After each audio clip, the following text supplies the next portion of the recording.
seven, seven, seven, seven, seven, seven, seven, seven. わずかな星がふるさとだ。ウルトラセブン、ファイターセブン、ウルトラセブン、セブン、セブン。スズメみんなのパートナーでもウルトラアイデスパー。セブン、セブン、セブン、セブン、セブン、セブン。諸星団の名を借りてウルトラセブン、ヒーローセブン、ウルトラセブン、セブン、セブン。倒せ火を吐く大怪獣、ウルトラビームデストライク。 Hello, you are listening to Ultra Q, episode 26. My name is Red. I am joined by Mel. I was originally going to make a joke about Jissoji's take on Barbie, but then I saw today's date and felt it would be in poor taste. I do not get it. Oh, you know what? This will make sense at the end of the episode. Okay, I will trust the process. I'm also joined by Rasen. When you think about it, Alien Wild and Shinzo Abe got a lot in common. They want the same thing, and they met with the same fate.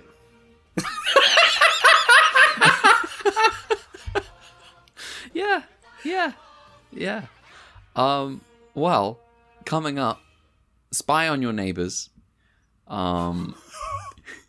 Ultraman dies. And the big question. 7, by the way.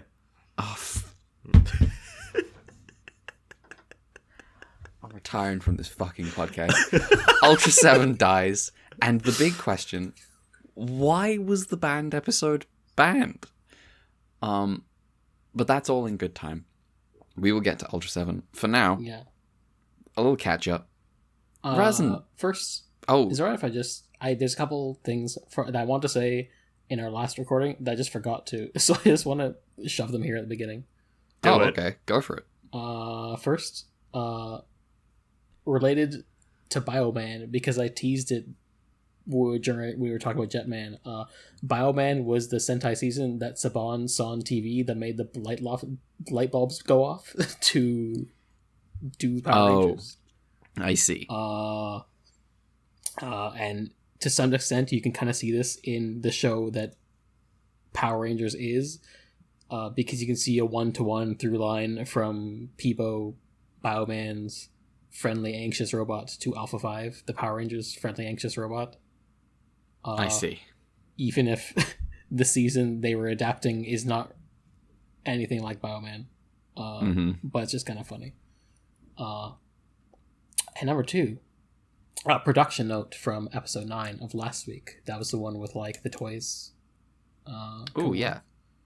So apparently Ultraseven, and maybe this is true of Ultraman as well, have, like, there's kind of 2 production teams. One that does, like, the drama scenes with, like, the people, and one that does special effects scenes. I guess it makes sense in a way. Yeah, those require very different skill sets, I would imagine. Apparently, for episode 9 specifically, the drama team did the entire episode, including the special effects part. So that's interesting. Oh. I'm gonna be a real special effects team. You gotta step your game up. The drama team's coming for your job. That episode looked pretty good. Yeah, they did a good job. I mean, I bet it wasn't as safe on set. You know what? Maybe. Probably. Is my number one bet is the special effects team found out how episode 9 was shot and were like, ooh, I wouldn't have. All right. Well, first of all, little catch up. Rasen, where you been? You vanished. I vanished. I joked about as punishment for my crimes of thinking there would be 7 guys and being wrong. I had to go on a quest of moral repentance. I am now redeemed. I'm a paladin. No, I'm not going that route. But I am rapidly approaching the end of my 20s, and I have a buddy who is feeling the same way, which was like, hey, we've never gone on like a big fucking trip. Let's do it. This happened to coincide with me going up to Canada for my job, because my employer's Canadian, even though I am not. And like we have like a bunch of remote work people working for our company, so like once a year they like to try to get us all together to like hash some shit out in person. So I was talking with my boss about it, and I was like, yeah, I don't know if I can go to that this year because like I'm planning this road trip thing with my friend, and like it kind of rubs up against that in a weird way. And she's like, do you want us to just fly you out to the place you were gonna go, like on the company dime? And I was like, yes, absolutely. So I was in Edmonton for like half a week, and then I went over to Seattle, met up with my buddy, we rented a car, and then drove down for about a week from there to San Francisco, where I met up with my buddy Fang, longtime internet friend and co-host of my Kamen Rider podcast that I need to get back to uploading episodes to. And we hung out for a little bit, and then we flew back. And it was a great time. Kept stumbling on to random things that just was like, oh, this is weird that this just happens to be here.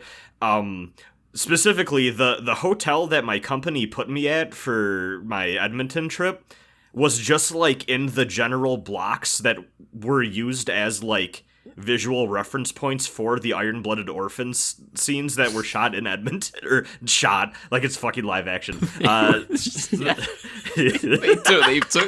They took those actors to Edmonton. Yes. People on Alberta social media just talk about, oh, hey, look at this giant robot.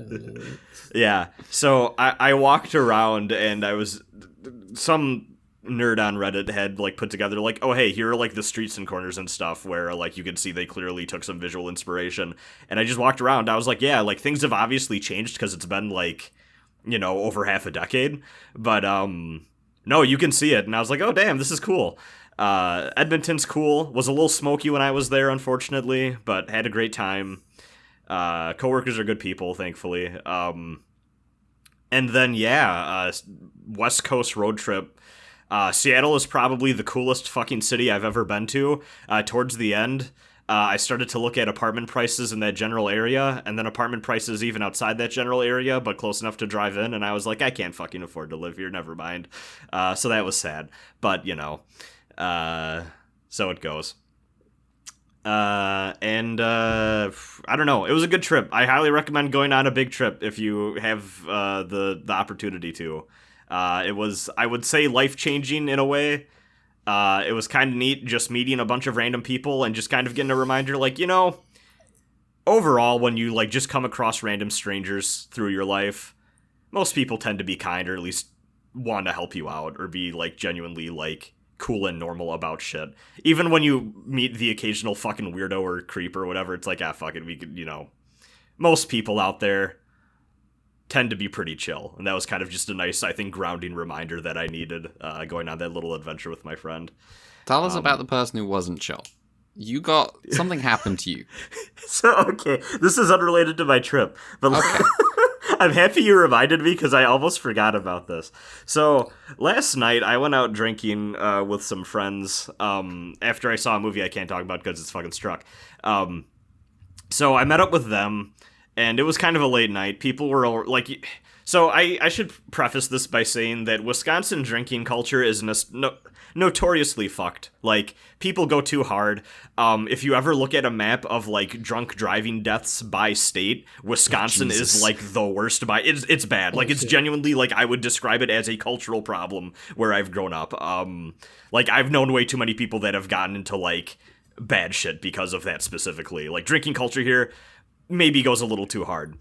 People like to start early and go late into the night. So, like, I showed up at the bars around, like, 9:30ish or whatever, and people were already, like, getting kind of rowdy or whatever.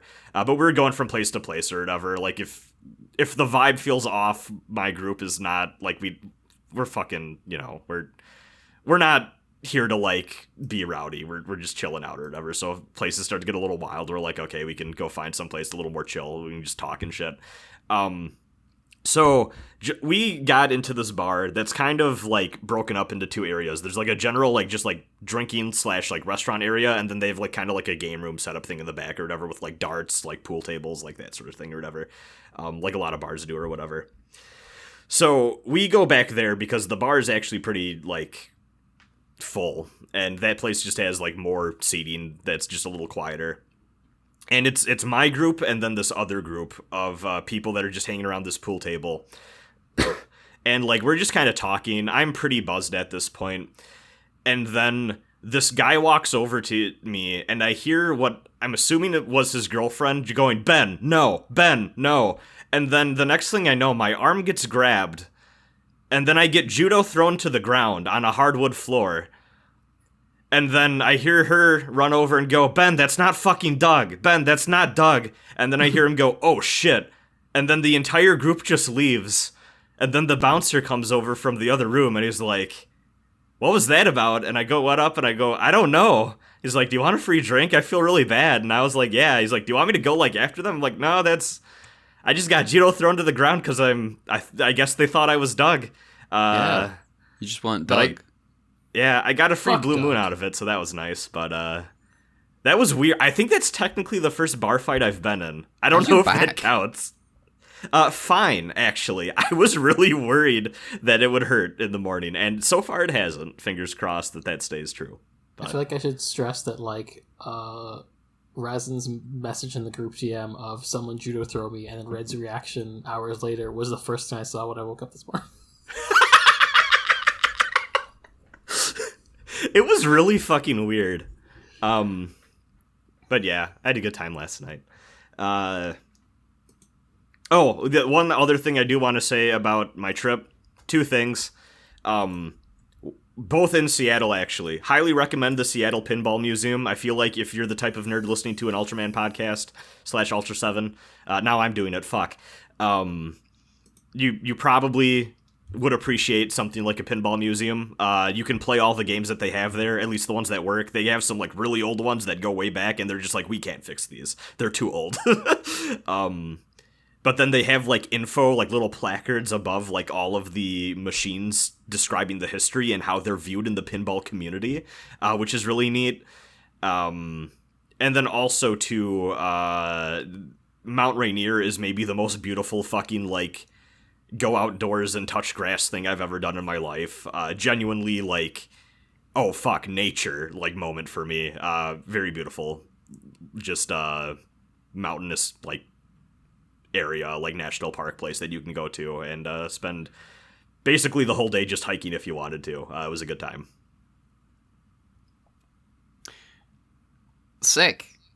Yeah. Nice. Oh, I do have actual media things to talk about though. Well, I was gonna punctuate this by saying that I spent the last 2 weeks playing an MMO.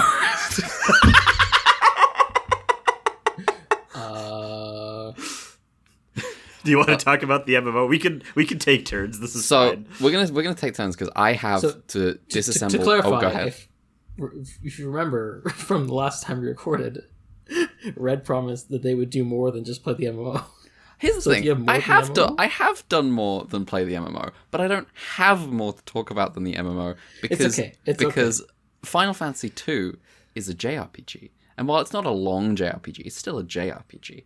And the two shows that I have been watching are Kamen Rider Kuga, which is like 50 episodes, and Fresh Precure, which is like 50 episodes. I will say, I really thought you were about to say Fresh Prince. Fresh Prince.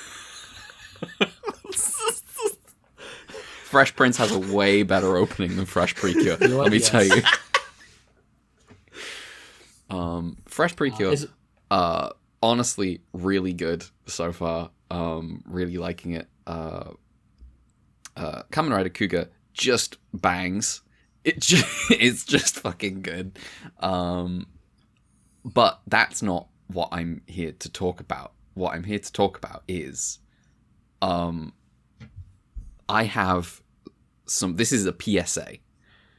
This is like, I'm a whistleblower. Everyone that has ever told you about that free trial is lying to you. I'm here to tell you the truth about the free trial. Okay. So, the Final Fantasy XIV free trial meme about how it covers the base game and Heavensward, and it will now cover Stormblood soon. The thing with that is, because I'm playing the free trial right now, and my experience with the free trial is you can't do player trading. You can't access the market board. Crafting is very big. It's a big deal in the game. And so, I finished the base sort of like 2.0 game, like before the patches of A Realm Reborn. I finished that. Oh, fuck, you're way further than me now. And I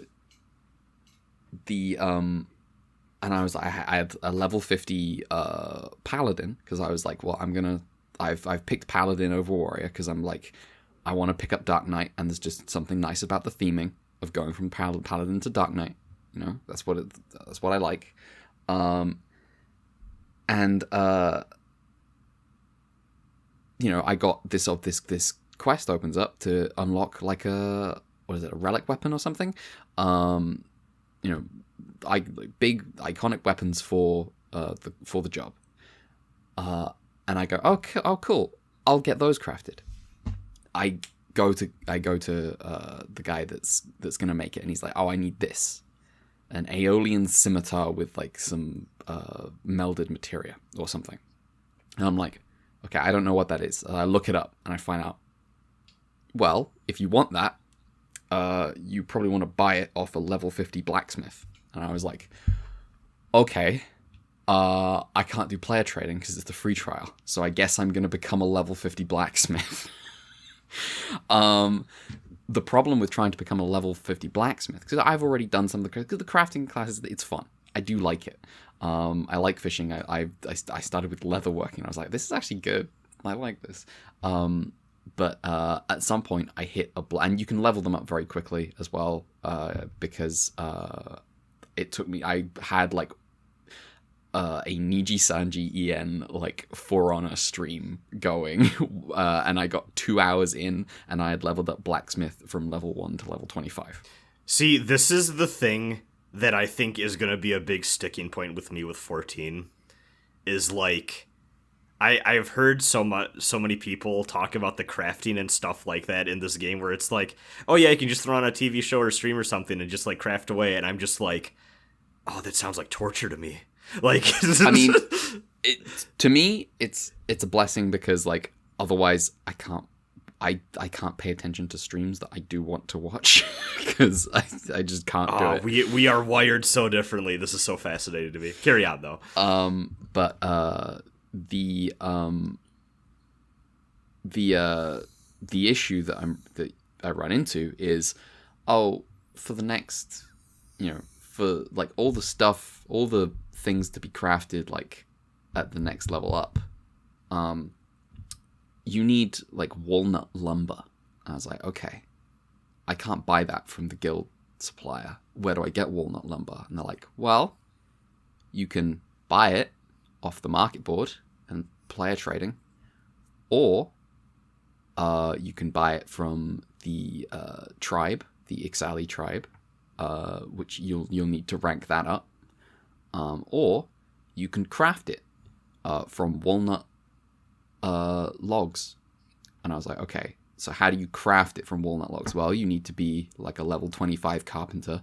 I was like, okay, how do you get walnut logs? And it's like, well, you can buy it off the market board, player trading, or you can harvest it from trees by being a sort of like level 25 botanist. And I was like, okay, I'm beginning to see that the free trial is not free, because it's costing me my time.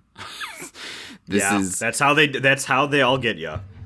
So yeah, that's the propaganda. Everyone's always like, oh, the free trial up to, yeah, only if all you care about is going through the main story quest, which if you're playing A Realm Reborn, I'm gonna be real, bad. It's not good.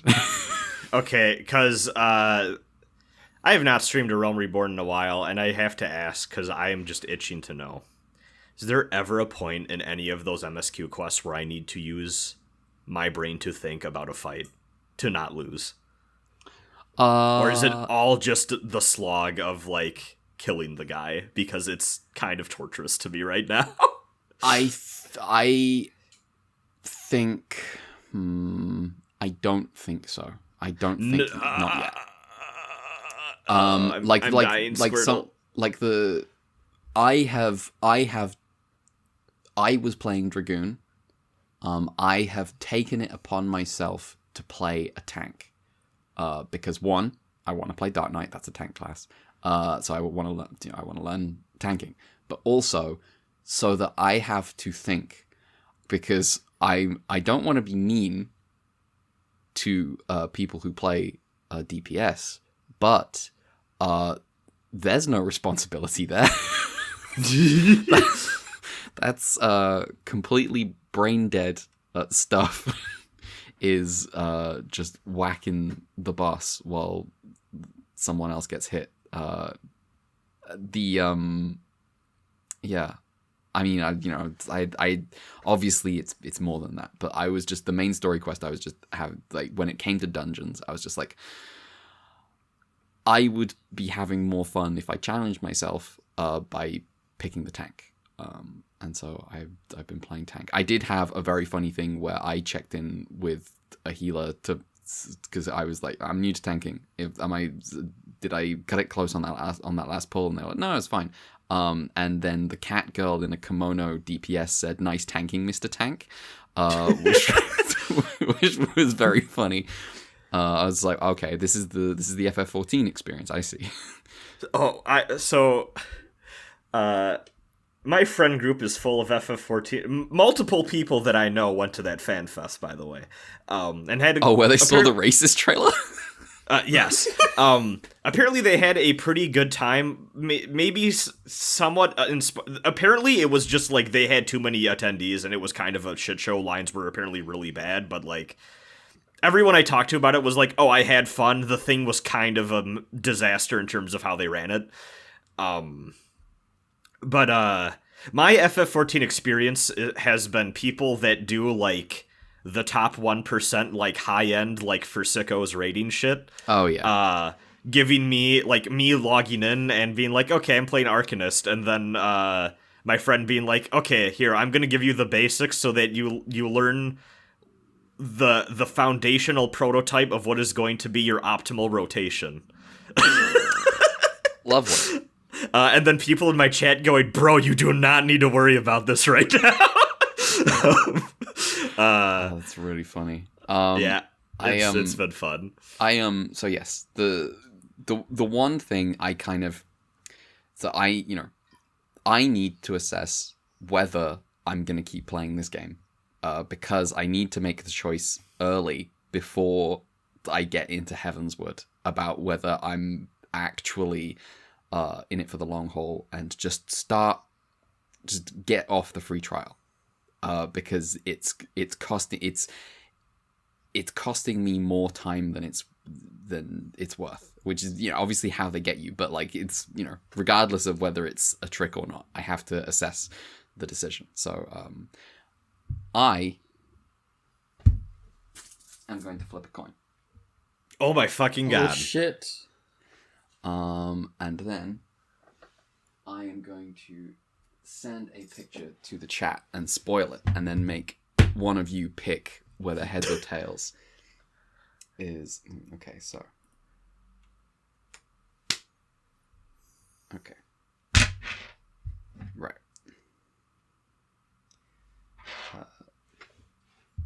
I love our penchants for deciding each other's fates. Yeah. But while also still leaving it up to games of chance, like we're fucking all slowly becoming Two-Face. Yeah. Okay, let me...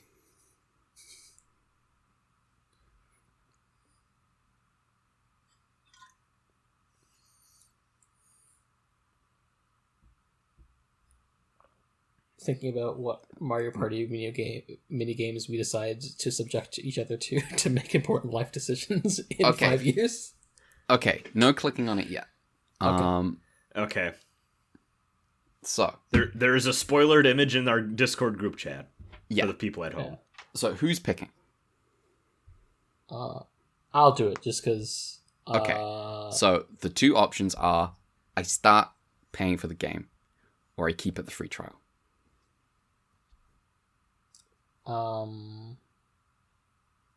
Which one's heads? Which one's tails? I say tails is paying for the game.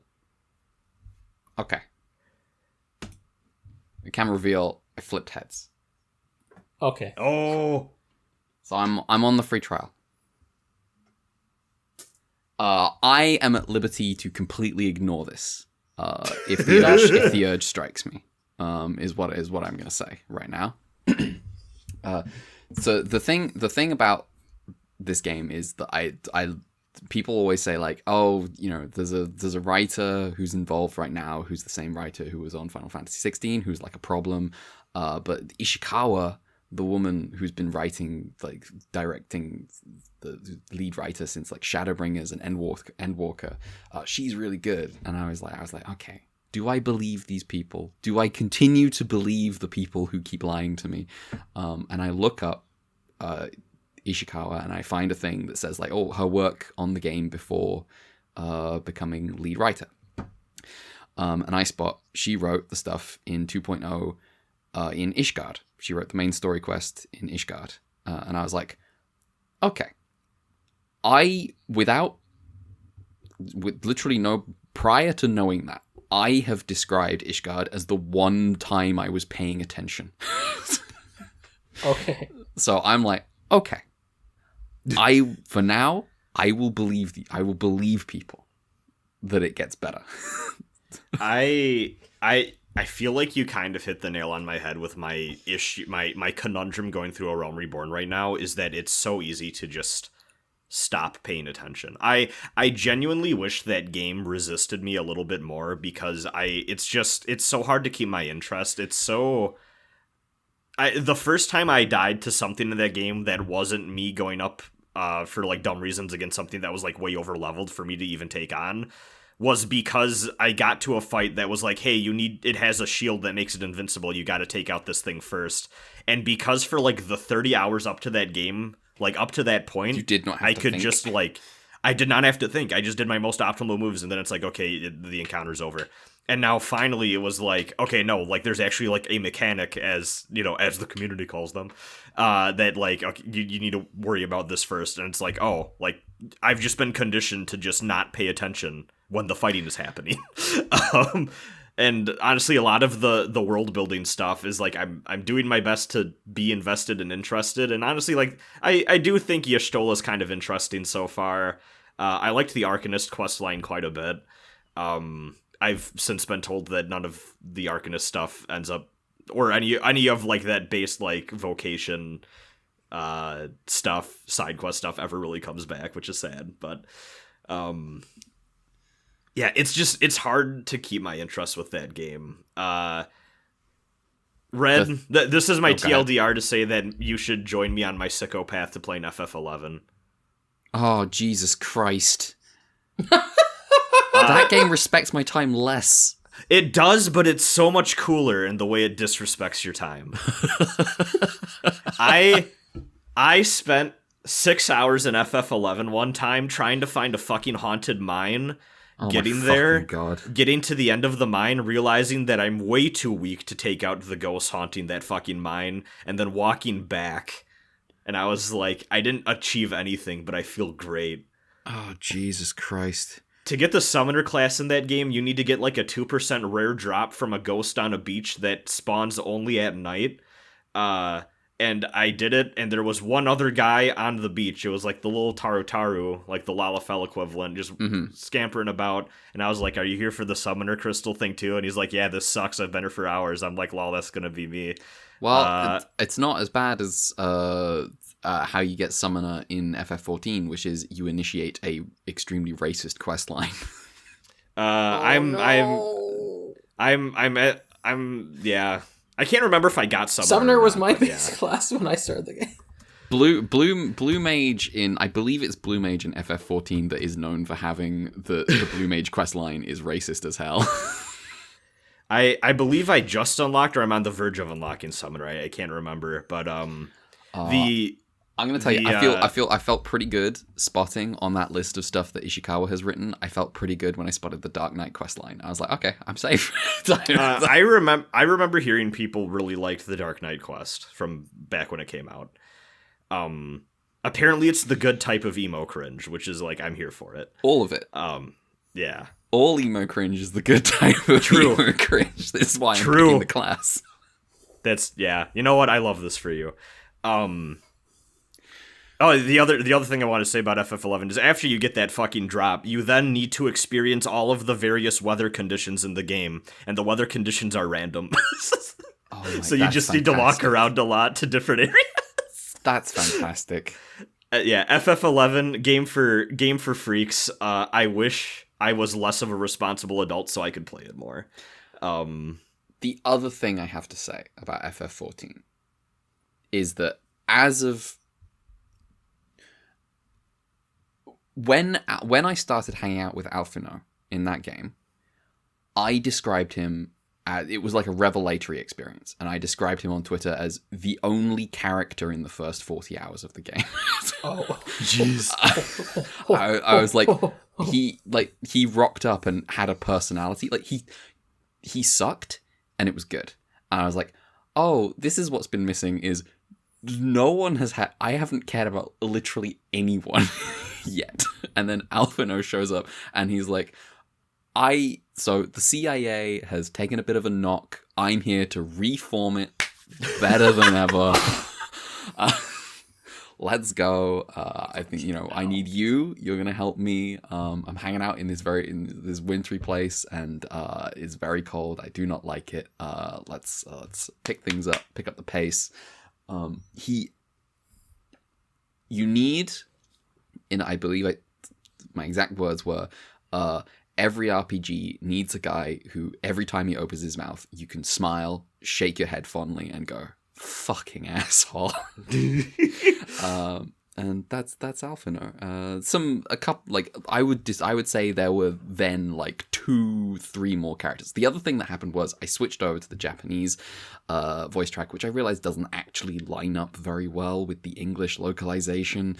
And there will be like things in like a later expansion or something where like a character has been like almost entirely rewritten for the English, but I'm sticking with it because the moment I turned on the Japanese, I heard Koyama, the voice of Kiritsugu from Fate, and I heard Akio Otsuka was the bad guy, and then the other bad guy rocked up and started speaking. I was like, "You've been Ikeda this whole time." It's so funny that you did not know that. That was like one of the first things I learned about 14. I was like, yo, I'm still playing with the English dub though, but so yeah, I intend to continue to play, but I won't bring it up. I only brought it up because I had to basically tell everyone who ever posts about the free trial to shut the fuck up. Fuck off. Never speak again. It's been very funny watching. So like I feel like with like my group of like best friends or whatever, I kind of came to 14 super late compared to everyone, but it's been very interesting like coming into it while also hearing their thoughts about the game and how it's developed and changed and progressed, and alongside like the community since they got on. Like a lot of them also think like a lot of them are big fans of the game, but they are not super thrilled with how the community is like, oh, this is the MMORPG that everyone should play and love, because it's like, it's not a game that everyone's going to like. It's like, honestly, like ARR is kind of a slog, and also like just the flow of the game, the actual like playing the video game is not going to be to everyone's taste. And like a lot of 14 because fans it's bad. Yeah. But I mean, even when you get into the shit that people like, though, too, it's like, it's Okay, not going to be everyone's cup of tea. But A Realm Reborn is fucking brutal. But also it's been interesting, too, because I've had some friends that have been unsubbed for a while now.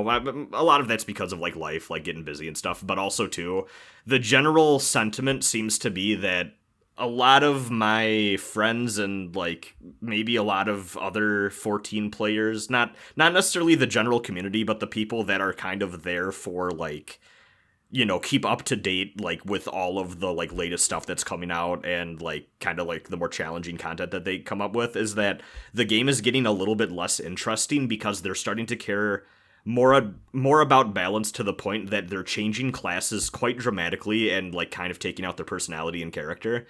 Like, my friend Trick loved playing Samurai, and they took out a lot of the moves that he felt made that class unique, and he's like, I just kind of don't want to play anymore, because it's like, it just feels like everything's getting sanded down and simplified to a way where they all just start to feel like they're different flavors of the same role, even more so than they used to be. And I'm just like, damn. I'm curious, as someone who was not able to see how they all were before, how I feel about them, because there's quite a few classes I want to try out. I want to do Summoner, I want to do Astrologian, and I want to do Sage, because, you know, funnels. But Funnels. Anyway, I have talked about FF14 for way too long. We're cutting the conversation right here. Who wants to go next? Mel. Oh, fuck. Oh, okay. I guess we're gonna have a Rasen sandwich then. Okay, so I got a couple things. One, I finished another audiobook. This one is Fall of Hyperion, the second half of the story of Hyperion, which I brought up like a month ago. Did it fall? Yeah. Rip. So if you remember from last time, Hyperion, the book, was kind of weird Canterbury's Tale pastiche, where everyone had 6 stories, and then there was sort of a framing device around it. As I predicted, there weren't like 6 additional stories, so this was just more of a conventional story, as like the pilgrims are on Hyperion and the Shrike is around, and they go there. They're trying to figure shit out, but also there's like a war going on between the hegemony and the outer humans, who are furries apparently. But also, Classic. Yeah. Also, secretly there's a plot where the furries, called the Ousters, want to take over Hyperion, and that's like an actual war, but the human hegemony, which rules over human civilization, is secretly the president's secret inner circle wants to do an actual secret alliance with the Ousters to destroy the Technocore, which is like the AI civilization that is in like symbiosis with the human hegemony and is like secretly pulling the strings of human society behind the scenes, and stuff that they want to. Humanity must break itself from the chains of the robots by self-imploding the Empire, which is what happens. Nice. Yeah, it was a fun, entertaining book, but I Not do as think interesting. I wouldn't say that. Well, Okay. I'm in a weird spot because, like, thinking about it, I also became more aware of the author Dan Simmons's politics and his trajectory of his politics, and I feel like some of that came up in the end of the book, where you have like the president of, you have sort of like the hegemony presented as like, oh, there's like a, you know, the colonizing American coded empire kind of thing, and there's like degrees of which there's some sympathy for like colonized planets in the previous book, of there's sort of allusion to like the stagnation of the culture, sort of, or like, oh, the kind of stuff, and it's like one way to look at it is like, oh, the capitalist corporatism makes consumption the only culture, which makes things stagnate. But no, since Dan Simmons is a conservative, his views are, it is because of human has become dependent on like luxury and decadence and the robots, and we have to free ourselves. And so you have the president of the Gemini. She's like, I am going to destroy, because like right now in the setting, like they have like basically wormhole portals that instantly take you to everything, and that's sort of like how the whole empire is like held together. And she's like, well, this is how the Technocore controls us, so I'm going to implode it, and pull Atreides classic, I'm going to become a biggest mass murderer than Hitler, but it's for the good of humanity. Dune moment really happening in this back end of this book.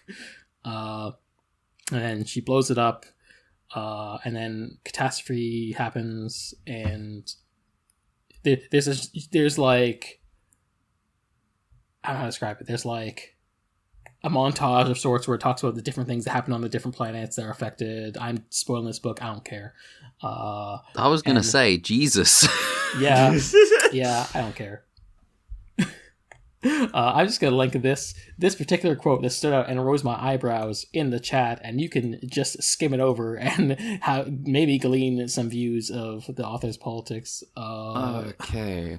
I will say he's not a self-appointed fundamentalist Shiite Ayatollah rode out of the desert, called 100,000 followers to him, and wiped out the Sunni home rule government within hours. The new revolutionary government returned power to the mullahs and set back the clock 2,000 years. The people rioted with joy. On Armagast, a frontier world, things went on pretty much as they always had, except for a dearth of tourists, new archaeologists, and other imported luxuries.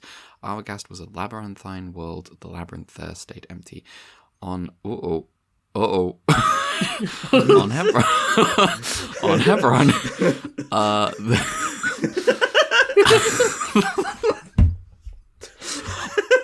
on Hebron, there was a panic in the off-world center of New Jerusalem, but the Zionist elders soon restored order to the city and world. Plans were made.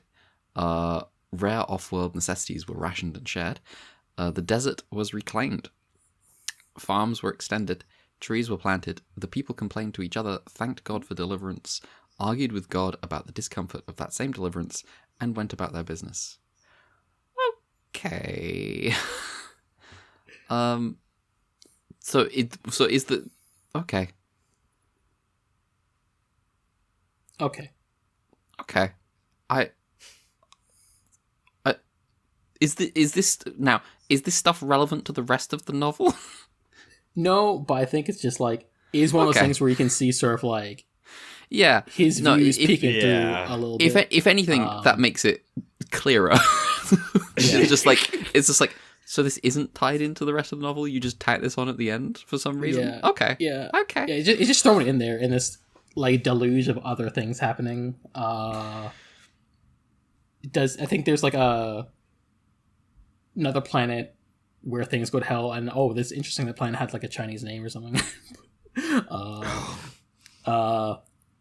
Worth noting that like one of the pilgrims is like a Palestinian guy named Qasad, and his faith is not commented on in any matter, and instead his plotline is about him becoming Master Chief for the Empire. And then meanwhile, I love to become Master Chief for the Empire. meanwhile, the more emotional core is about like Saul Weintraub, who's like a Jewish scholar who's like has complex feelings about his faith and his connection to the Jewish community, especially when Earth doesn't exist in sort of a galactic diaspora. And it's like a good, interesting story, but it's also just sort of like interesting where his focuses are on and his sympathies lie. Mm-hmm. Mm-hmm. And the epilogue is made me laugh in amusement because it's sort of like the president in back the clock 2,000 years. I have opinions about this as someone who is of West Asian descent. Yeah. And like in the epilogue, there's like they talk about like how everyone is like rebuilding on Hyperion and sort of like the nexus of the former empire and like the furry people, and the Pilgrims are like making their new life there and helping organize community. And then they mention that like the former president who died because of the mob, because this book doesn't have good portrayals of the mob. The former president is being carved on the side of the mountain, and then people on the planet protested, but the rich guy who owned the mountain said "fuck you" and did it anyway. I'm like, yes, this is truly encapsulating a full worldview in like a paragraph. Yeah. I don't know. It was fun. Weird feelings about it, but like on the whole, it's like this is more like undertones that come out more on reflection to what was otherwise, an enjoyable enough science fiction story. I forgot to mention that second John Keats clone hit the building. It's like a central character. Based on being telepathically entangled with the Pilgrims, so he's informing the president of what's going on Hyperion. That's really funny. Very goofy. I'm in this weird nexus point where I'm both very curious about the Endymion duology, which is like the follow-up to this. And I did start it, but also just like knowing the direction, I'm like, I kind of want to know how far this goes, but also it is trepidation. But we'll see. I'm probably going to pick away at the other books he did, but also I am going to break it up with books by Ursula K. Le Guin, who is someone who actually has good politics. So, I did read Wizard of Earthsea. That book was good, but I won't talk about it. It's just like short and nice. It's good. It is good. Yeah, it is good. But yeah, other than that, I also, just a brief Romance of the Three Kingdoms update where I finally got to Kongming and he's cool. He is Yay! cool. Good stuff, my boy. Wins by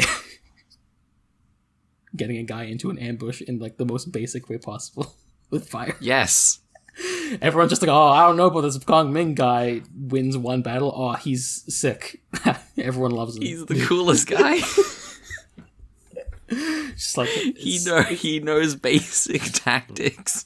Yo, it's so funny just how much Zhongfei originally in like the lead up was just like, oh man, looks like it's a storm. Maybe we should get out. Oh, I don't know about this. We should go. No patience at all. None. Kongming rules. Glad to meet the protagonist of a story. Yes. Just he really is. Just very amusing. I made a footnote because I know how things end, and I won't go too much into it to avoid spoiling Rasen. But it was funny, just in a throwaway paragraph, Cao Cao turns to Sima Yi, who was a guy who did this, and this, and it's like, oh, this is funny that like a new guy introduced. Mm-hmm. Sure he's nobody important, and then someone replied to me, is like, did they really only introduce Sima Yi at this point in the story? I'm like, yes, that's very funny. Sima Yi is my favorite guy in the book. I look forward to getting further and then talk about it more, but it's a ways away, but yeah, he's I'm like very cool. It's like chapter 40 something. I'm like only a third of the way through the book. Long book about wars and rivalry and tactics. Honestly, the whole payoff on just the West and North Kingdoms is just impeccable. Nice. Fantastic working of history into a narrative that obviously is propaganda, but also it's a cool narrative. Yeah. Yeah, I think it's cool to enjoy a story about a large cast of characters in like a major geopolitical conflict, many opposing sides, question morality, tactics, strategy, betrayals. Before Three Kingdoms, my main touchstone with that kind of thing was the Musketeers novels. Yeah. Which the second novel, which people adapt the Three Musketeers, the first book, and also people adapt The Man in the Iron Mask, which is the very last section of the third book. people do not adapt the middle stuff really, and what happens in the middle is the the Fronde, which is like a revolution in France, and also the English Civil War that they wind up involved in on opposite sides. The four boys is good. Oh. And it's a very ridiculous depiction of King Charles as this noble king. It's fantastic. Yeah, is good to enjoy media like that. It would be nice if there was like a Japanese role-playing game that would capture the same energy. Anyway, I've also finished a Japanese role-playing game in the past week. Which one was that?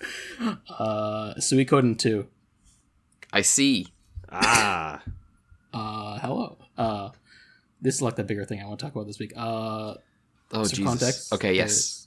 You know what? We'll see how it goes. No. Go right ahead. I just, I this is my fault. I brought up Final Fantasy XIV. Yeah. So for context, there's a JRPG book club sort of podcast I follow called Retrograde Amnesia, and they're just wrapping up their 4th season on Suikoden 1 and 2, which I also played through, and I just was behind and marathon basically the whole game in the last month or so just to catch up to the end. And just briefly touching on Suikoden, the name of the game comes from the Japanese name for water margin, because it's a game where you can recruit 108 guys. And you certainly do that. It's about wars and stuff happening.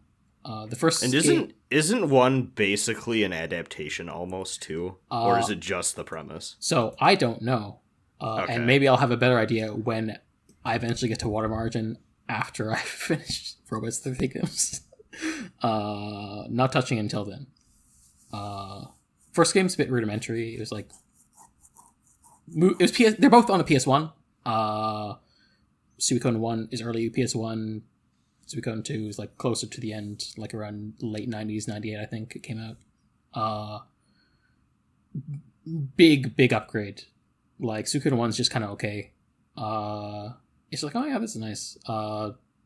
Does feel like a rough draft. Like things are kind of like basic plot wise. 108 guys does feel like a gimmick. It is hard to like make a compelling story for every single guy, and so they just don't. And this is true in like the second game too, but I think they do a better job of weaving more characters in the story and making them feel like you care about them more. The first game is kind of just like you are the son of a general of the Empire, and you kind of end up stumbling into a cursed power and also just in the rebellion, and then eventually you just overturn the Empire and make a new country kind of thing. And the second game takes place in the same world like a few years later, and there's sort of like a war between like a League of City-States and then a kingdom called Highland. And the Kingdom Highlands, sort of like the main general is Luca Blight, who is the biggest war criminal in any JRPG ever. Fantastic. And the story kind of ends up where you're like the protagonist character Rio, who you can name as kind of like silent protagonist, and your best friend Jowie, Atreides. Apparently, his name is Atreides for some reason. Yo. Of course, naturally. You have situations where you go on diverging paths and end up on opposite sides of the war as you sort of like lead. You sort of like create a new army to sort of like defeat the Highland, and meanwhile Jowie's like, this war is bad, so I'm going to Games of Thrones my way on the Highland side to put an end to the war my way, which puts you on opposite sides. You got a lot of returning characters from Suikoden 1. There's like some subplots that are like picking up stuff from the first game. Like for instance, one villain from the first game is like a vampire called Necklord, and he comes back in this game. There's another interesting thing about the game is the 3 modes of battle system, which is in both games. You have your standard RPG combat where you have 6 people in a party. Okay, this is the real shit. Give it, yeah. Yeah. You have a party of 6 in 2 rows. You have each character has their own weapon that gets upgraded to a blacksmith, and they have different like ranges. So you have characters with short range weapons have to be in the front row. Characters with long range weapons can be anywhere, and characters with medium range weapons can be in the front or back, but can only hit enemies in the first row of the enemy side. And so there's different like team combinations you can do, especially because you have like over 60 potential guys in your party. Not everyone is like necessarily plot element, but you know, they can just be cool guys. There's also like the rune system where it's kind of a bit like materia, where you can like put different spells on people and swatch them around. Though some characters have like their own rune like built into them, like you can't take them off, sort of defines them more as a character. So there's interesting stuff they do. There's also unite attacks where different combinations of characters on teams can like they can do a special unique attack with different effects, which is also cool. You know, and like Suikoden 2, I think does a good job of like for each different arc, they'll usually give you different guys to go on the journey with you and introduce new characters. So different characters are more important for different parts of the story, and you get to do cool stuff like that. And like I think the game, I think, does a good job with like the level curve, where it's like if a character is leveled up, they'll just gain a lot of experience. So like, you know, it's if a character is behind, if you want to grind them up, you can like do that, which is cool. The other 2 battles are more ancillary, and there's like the duel battles and the war battles. This is the shit that when I hear people talk about Suikoden 2, I'm like, oh, hang on. Yeah. This is the part where I go like, oh, 3 Kingdoms. Even though I'm sure it's like actually water margin, but you know. But also I know that like just real life lore, the author of Water Margin was apparently like the mentor to the guy who wrote 3 Kingdoms, so that's an interesting trivia. So how do the duels work? So duels are basically like a rock paper scissors thing. You have like basic attack, a heavy attack, and defend. And I think it's like attack beats defend, defend beats heavy attack, and heavy attack beats normal attack. And like based on like when you're fighting someone, they'll give a quote, and that quote is meant as a tell of which attack you have to do. I don't know if it's like obvious, but the guides make it seem like it's kind of like, well, have fun guessing. So it could be executed better, but I do think it's like I don't necessarily know the best way to do like a different duel kind of system and a turn-based thing. It's brought up for key story moments. It's not like it's like a non-major recurring thing, but it's very cool when they do it, especially with like using the sprite animation in this game is excellent. Like it's like really fantastic. Also Suikoden 2 just like not just sprite stuff, but like UI and graphics and just like quality of life features is the biggest step up from the first game as well. The war battles are a bit different between the 2 games. The first game is more another rock paper scissors thing, where it's like, oh, use your archers against this thing, or use this for this thing, kind of thing. So a bit more guesswork. The second game is more like a really basic and in some ways kind of tedious tactical RPG, where you have like a squad of guys on a grid and you move them around the grid really, really slowly. And for half the ones in the game, they're more like interactive cutscenes, which is cool for story modes, but it does feel like I wish if they were going to do it, as someone who like actually enjoys tactical games, I wish it was like you could do more, and also most units could move more than one square at a time. You know, but yeah, there are some good gameplay moments, like mild spoilers for the game, but there's a part where you fight Luca Blight, and he's like, they do a good job throughout the game of building up both as a bastard and it's like a really strong, powerful threat. And you basically take him out by like doing one of the sickest boss fights in any game I've played, where they have like, okay, we're gonna make 3 parties of 6 separate teams of that's always good. I mean, no, got it wrong. 3 parties of 6 each, and taking more advantage of like, you know, having 100 guys and just being like, we're just gonna come at him in a wave, and you just do 3 back-to-back boss fights against the guy with like 3 different parties to take him out, and then he's still not dead, and you have to do another duel against him, and it's just sort of like really tense but also cathartic. Just like, oh yeah, this is like sick. You really just showing how much of a threat this guy is. It's like, it feels like what the RPG equivalent of, I imagine, like if they made Lubu a boss kind of thing. Oh fuck yes. And you know, much like Lubu, the story doesn't even end when you take him out, so it's even cooler. The second half of the game is just fantastic, really cool stuff. I just really had a fantastic time with it. I won't go too much into depth like the rest of this world because I don't, enjoy the game. It's a good game. I will say that there's like there is a moment in like the very end of the game where you basically have to do a quick time event that decides if you, well, this is dependent on if you got all the guys at this point. If you got all 108 guys, if you succeed the quick time event, you can unlock the true ending. But otherwise, you get stuck in the good ending, the neutral ending. And the neutral ending is like more tragic and bittersweet. But also, I think it's in a way a lot more affecting to me. I could tell you about it like off mic later because I want to spoil it. But the true ending is a lot more like, this is the ideal happy ending. And it is like, this made me feel nice because I was attached to the characters, but also I feel like it's an ending. It's a bit more like too clean, if that makes sense. Mm-hmm. So, Me and Final Fantasy X too. I haven't played that, but one day. That's a good game. But yeah, Suikoden 2, very good video game. Suikoden 1 is only an okay video game, but I do think that like playing it first really enhances 2 because it is a follow up. You'll recognize the guys more, and things like hit more. But is there a free trial up to Suikoden 2? It's called Duck Station. Incredible. The PlayStation 1 emulator. Yeah. No, there back is. when they came, You're right. back when they came out with the PlayStation Underground Jam Packs, as they called them. Yeah, that's what you got to do. Is you put a demo for Suikoden 1. Well, as in Suikoden 1, as a demo for 2, the whole game. Also,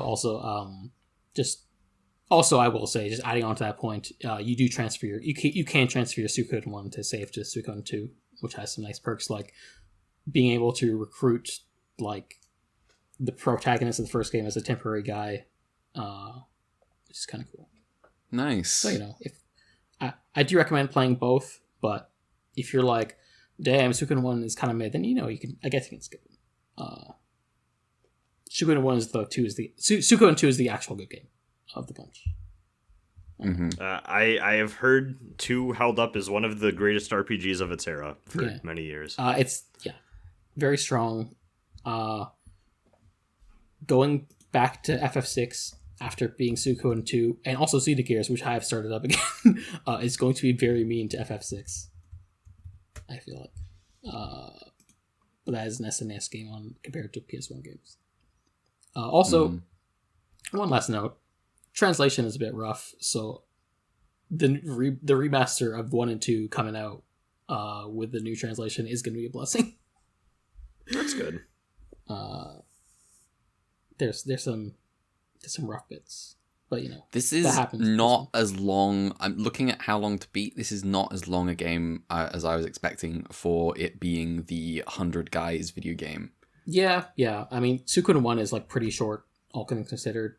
And Suikoden 2 is like still a long game, but like there's a lot of longer games out there, and like if you do the two together, then it's going to add up. But probably shorter than like FF14. Well, I mean, yes. You are not wrong. I am You are correct. I am wasting my life. But yeah, that's all I got. Rasen. We're like an hour in, so I'm gonna keep this short as hell. So two things. One, right before I went on that trip, I wrapped up the recording session that me and my friends did on the tabletop RPG podcast that we do, To Save a Village, which I again have a backlog I need to edit through. This is the story of my life with every creative thing I do. But we played the module The Worm That Came to Brandonsford. That's worm as in W-Y, not W-O. It's not about killing a big worm, Dune style. Oh, damn.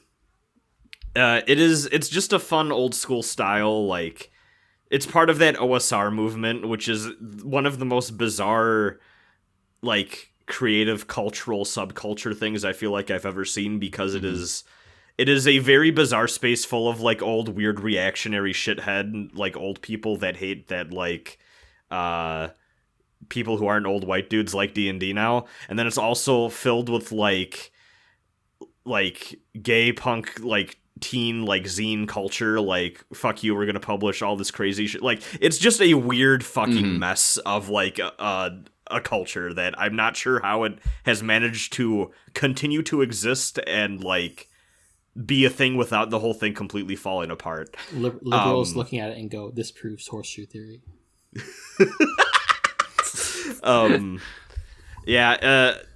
Despite having a lot of qualms of, like, D&D as a system, and honestly a lot of the ways that old school D&D handled things like, I mean, we've talked about this before on this podcast, like fantasy racial essentialism and, like, some of the things therein. I do think that this movement to kind of, like, recenter role-playing around, like, I guess I would say, like, less like character sheet, like, builds, and more like, okay, like, come up with a person and then we're going to see through play kind of who they are, sort of thing. I think there's value in that, even though that, like, it tends to rub up against weird things and creators making weird shit that can feel like, oh, you are just angry that there are, like, young gay kids playing on the internet right now that are, like, making tieflings or, like, non-human races and stuff. It gets really fucking weird. But, I do feel like it is worth going through and finding the stuff made not by shitheads and, like, enjoying the stuff that they're putting out in that scene. Worm That Came to Brandonsford is just a fun little adventure where your party wanders into a village, and there are rumors that there have been two dwarven brothers that have gone missing. They went to the mines, didn't come back. And this giant black worm looks like a crocodile, has, like, acid breath, has been making a mess of things. And there's, like, a funny little cast of characters, a couple fun subplots, including a guy who can't read, who keeps getting love letters nailed to his door. And he goes, this is some fairy shit. I don't like this. This is a curse. You need to help me out here. Just a lot of fun stuff. I highly recommend it if you're looking for a short, like, I'd say, like, 1 to 3 session old school style D&D adventure. The other thing I did is, while on the plane, I completed my journey through Che Guevara's Guerilla Warfare. Oh my fucking god. What? Okay. Yeah. So I read this for the dumbest reason possible. You're going to start a revolution. Nailed it. No. So, me and the boys. Hey, listen. We've been talking. That's like step 1, unironically, of what he tells you to do. But yes. I have been toying with this idea of writing. I would describe it as a Dunbine-esque, like, mecha fantasy, like, thing. That, because I'm me, would be centered around, like, a insurgent movement or whatever that's trying to, like, overthrow, like, the current, like, reigning empire or whatever. And I also, too, just in general, I find Che Guevara maybe the most fascinating historical figure of the last century. Just what a interesting man at a very interesting time in the world. I've just kind of fell down a rabbit hole about learning more about his life. And I was like, you know what? Nobody really talks about this one in comparison to the other stuff that he's written, in particular the Motorcycle Diaries, which is like a weird, like, travel, like, motorcycle trip that he went on, that also kind of distilled his views about how the world works and what needs to be done in the world. Is it also presumably kind of the safer one? Yes, I would say is Yeah. probably the safer one. This is an instruction manual with anecdotes throughout. And I was honestly a little surprised going into it with how much of this is, I just feel like, well understood, like through osmosis, how guerrilla warfare works in the culture.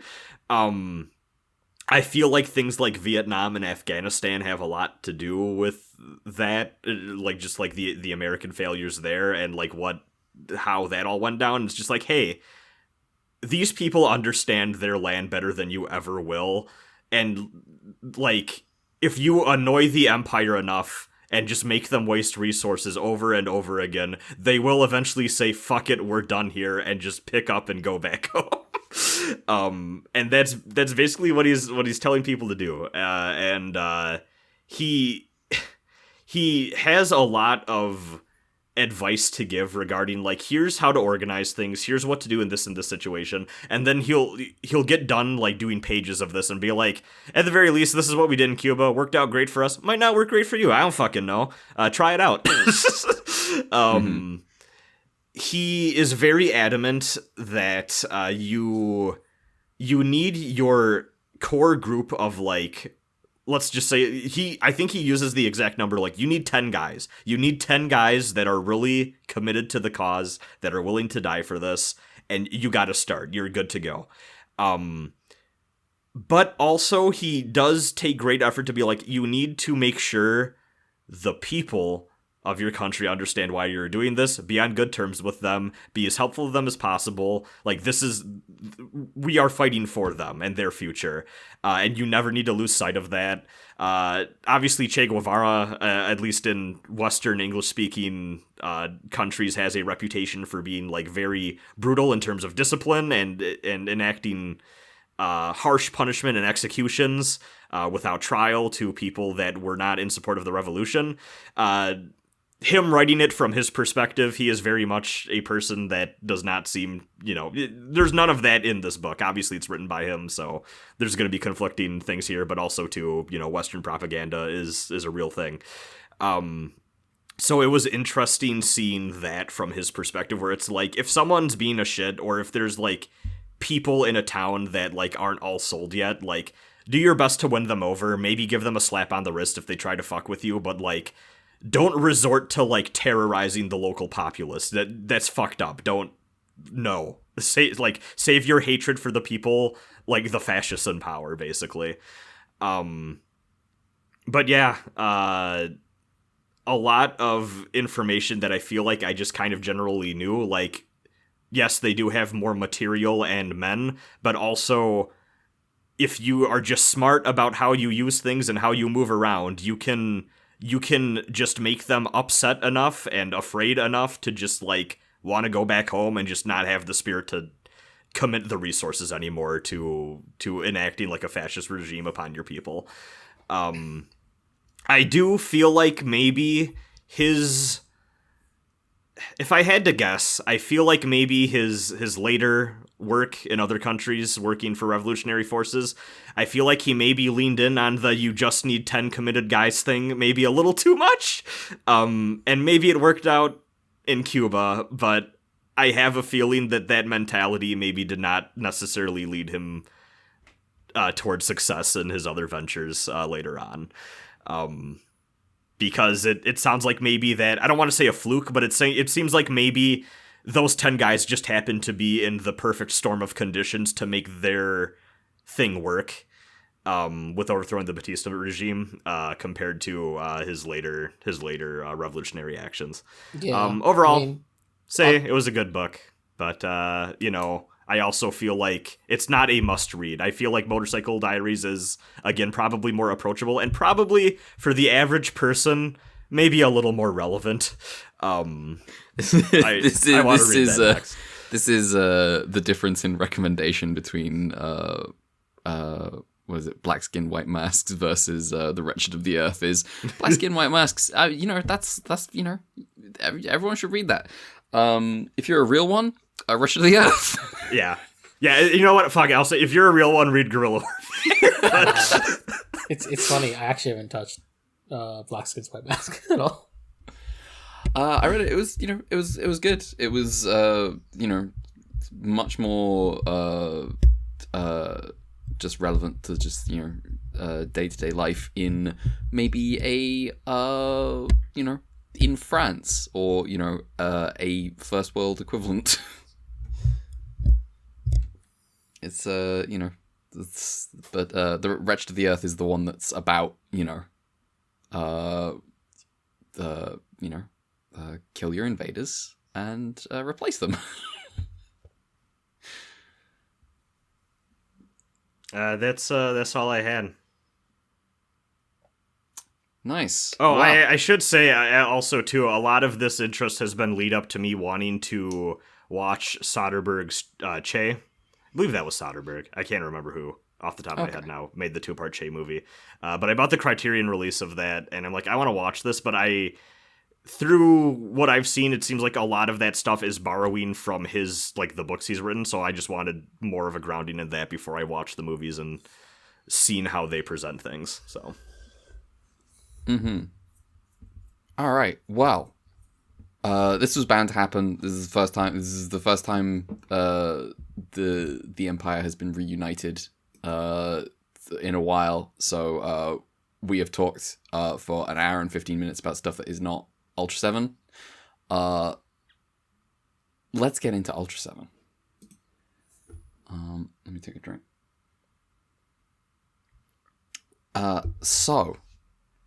First of all, I guess, Rasen, how you feeling about Ultraseven?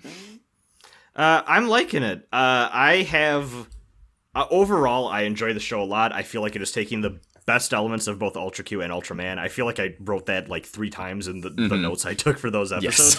Yes. And I'm enjoying that factor a lot. Stewing and thinking about it a little bit while I had some distance. There are 2 things that I feel like I am not a fan of in the show so far, but they are, in the grand scheme of things, minor complaints. And in one case, I feel like may secretly be a blessing to the show. First one is just kind of a minor thing. This captain, not as good. Just don't care about him as much. Yeah, he's just kind of there. Yeah. Miramatsu, kind of a weirdo sometimes, but he had his moments. Open misogynist, but yes. He was a guy. He was a guy. This guy feels less like a guy, and that's sad to me. The second, where the fuck are the capsule monsters? Where the fuck are the capsule monsters? Where the fuck are the capsule monsters? Mel created a whole new bit to replace the timer being gone and Ultraseven Subaraya spiting lol. her. Lol, fuck you. I've been slighted. Ultraman can't return soon enough. Now, this being said, I was thinking about this, and I think this may be to the show's credit a little bit, because there is alternatively a world where the new formula becomes, the capsule monster fight, it gets its ass kicked, and then Ultraseven finishes the job. And this show is just... This show doesn't have good clear-cut formulas, I feel, like, compared to Ultra Q and Ultraman. This is a much more flexible and versatile show, and I'm happy that each episode I really feel like they're doing their best to be as creative and just out there as possible, and I adore it so far for that. We had that episode where he transformed for 10 seconds to survive a plane crash, and then transformed back into Dan and was like, I don't need to do anything else. Mm-hmm. He's already exploding. He's already exploding. He's full of gasoline. Sometimes he's getting stuck in 4-dimensional space. Sometimes he's getting stuck in 2-dimensional space. Who knows? Maybe one day he'll be stuck in 3-dimensional space. Oh. I think that's a problem we all can relate to. All right. Well, let's start with, I think, the episode with the weirdest moral this week. 100%. Episode 10, The Man Next Door, is I believe is the title. Neighbor. Suspicious. What the? I didn't even get The Man Next Door from the title of the version I had. I got it off the internet. All right. suspicious neighbor. Akira, a young boy with a broken leg, is spying on his neighbor with binoculars. His mother, a friend of Anne, scolds him, but he doesn't pay her any mind. He spots some weird shit, like some glowing lights on this guy, tucked away in the corner of his house, and he tries to tell his mother, but she doesn't believe him. She starts to believe him once obviously weird shit starts happening, like birds freezing in the middle of the air. Time for Dan and Anne to investigate. Dan leaps towards the frozen bird and vanishes into the fourth dimension, where he meets the strange neighbor who identifies himself as the alien Icarus. Icarus's plan for world domination involves using the fourth dimension as a secret base to stage attacks on Earth from. Dan isn't having any of that, so he transforms into Ultra... Oh, hang on. He can't. He tries his Pokemon with nothing. He's trapped, and he's powerless. When that happened, I laughed, and I was like, oh, Mel's gonna be so pissed about this. Taking my fist. Meanwhile, Icarus's UFO launches attacks at like one end of the country, disappears into the fourth dimension, and then appears at the other end of the country to launch another attack. The Ultra Guard are powerless to stop it. Yelling between dimensions, Dan tells Anne he plans to break the machine Icarus has used to occupy the fourth dimension, taking away Icarus's edge and giving the Ultra Guard a chance to fight back. Despite the risk that Dan might be trapped forever in the fourth dimension, he goes ahead with his plan, and he doesn't get stuck forever, which is lucky because we've got a lot of show left. It would suck if he died in an episode sort of between like 10 and 12.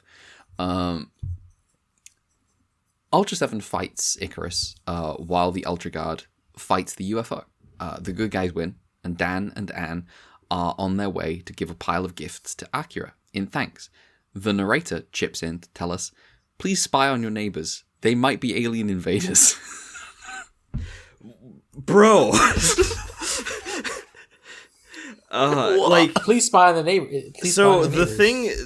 I turned on this so hard because like at the start of the episode I'm like, oh, this is like a good, like, you see a lot of children's media do this like premise of like, oh, my neighbor's kind of creepy and I'm seeing him do weird things and none of the adults in my life believe me. That can be terrifying. Like there's a Junji Ito comic about that with like the weird lady who lives across from a boy and like nobody believes him that like, oh no, she's like a ghost monster thing. And then at the end it's like, hey, if you see your fucking neighbors doing anything suspicious, report that shit to the police now. It's so funny. Please spy on their neighbors. They may be filthy reds. They might be. Yeah. They might be. It's pretty out there. Just like it's weird how just like open and honest it is with just saying it out loud. Just now, kids, your neighbors might not be good people. They might not be our people. I Unlike those other immediately countries, checked we aren't a police state, by the way. Yes.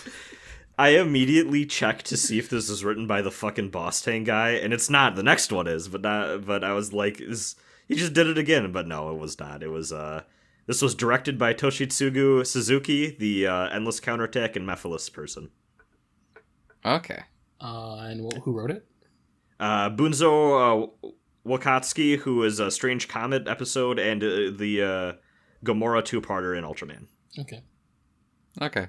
Well, did anyone notice that the neighbor was the guy who was the rascal guy? oh, was it? Yeah. I did not notice this. Oh, I did not. I was like, why does he look familiar? Then I was like, oh, wait a minute. That's a cool guy.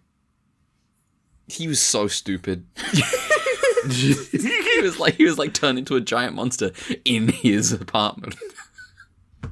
It's so funny. But yeah, the cool shit in this episode is things like going to the fourth dimension. Oh, yeah. And it's filmed funny. And it's all it's not quite on the level of, because we've had the fourth dimension in Ultraman. This episode does not hang with Passport to Infinity, unfortunately. No. But like for context for people at home, it's like a white background with like Balloons yellow balloons everywhere to and like fake tree stuff. yeah. It's cool though. I like the way it looks. They then do the Ultra Q classic, which is that they basically just like tilt the footage from the camera diagonally and back and forth to make things look goofy and weird.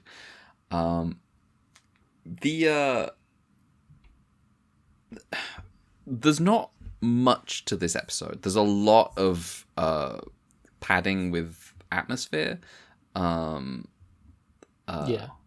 to make up for the fact that Icarus's plan, it's a perfectly functional plan. It's a little threadbare, and the investigation into Icarus's plan is Dan throws himself into the fourth That's dimension. so funny. He just jumped out the window and just disappeared. Yeah. Yes. So he leaps from the window and flies towards the frozen bird like he's Superman, and just disappears. It's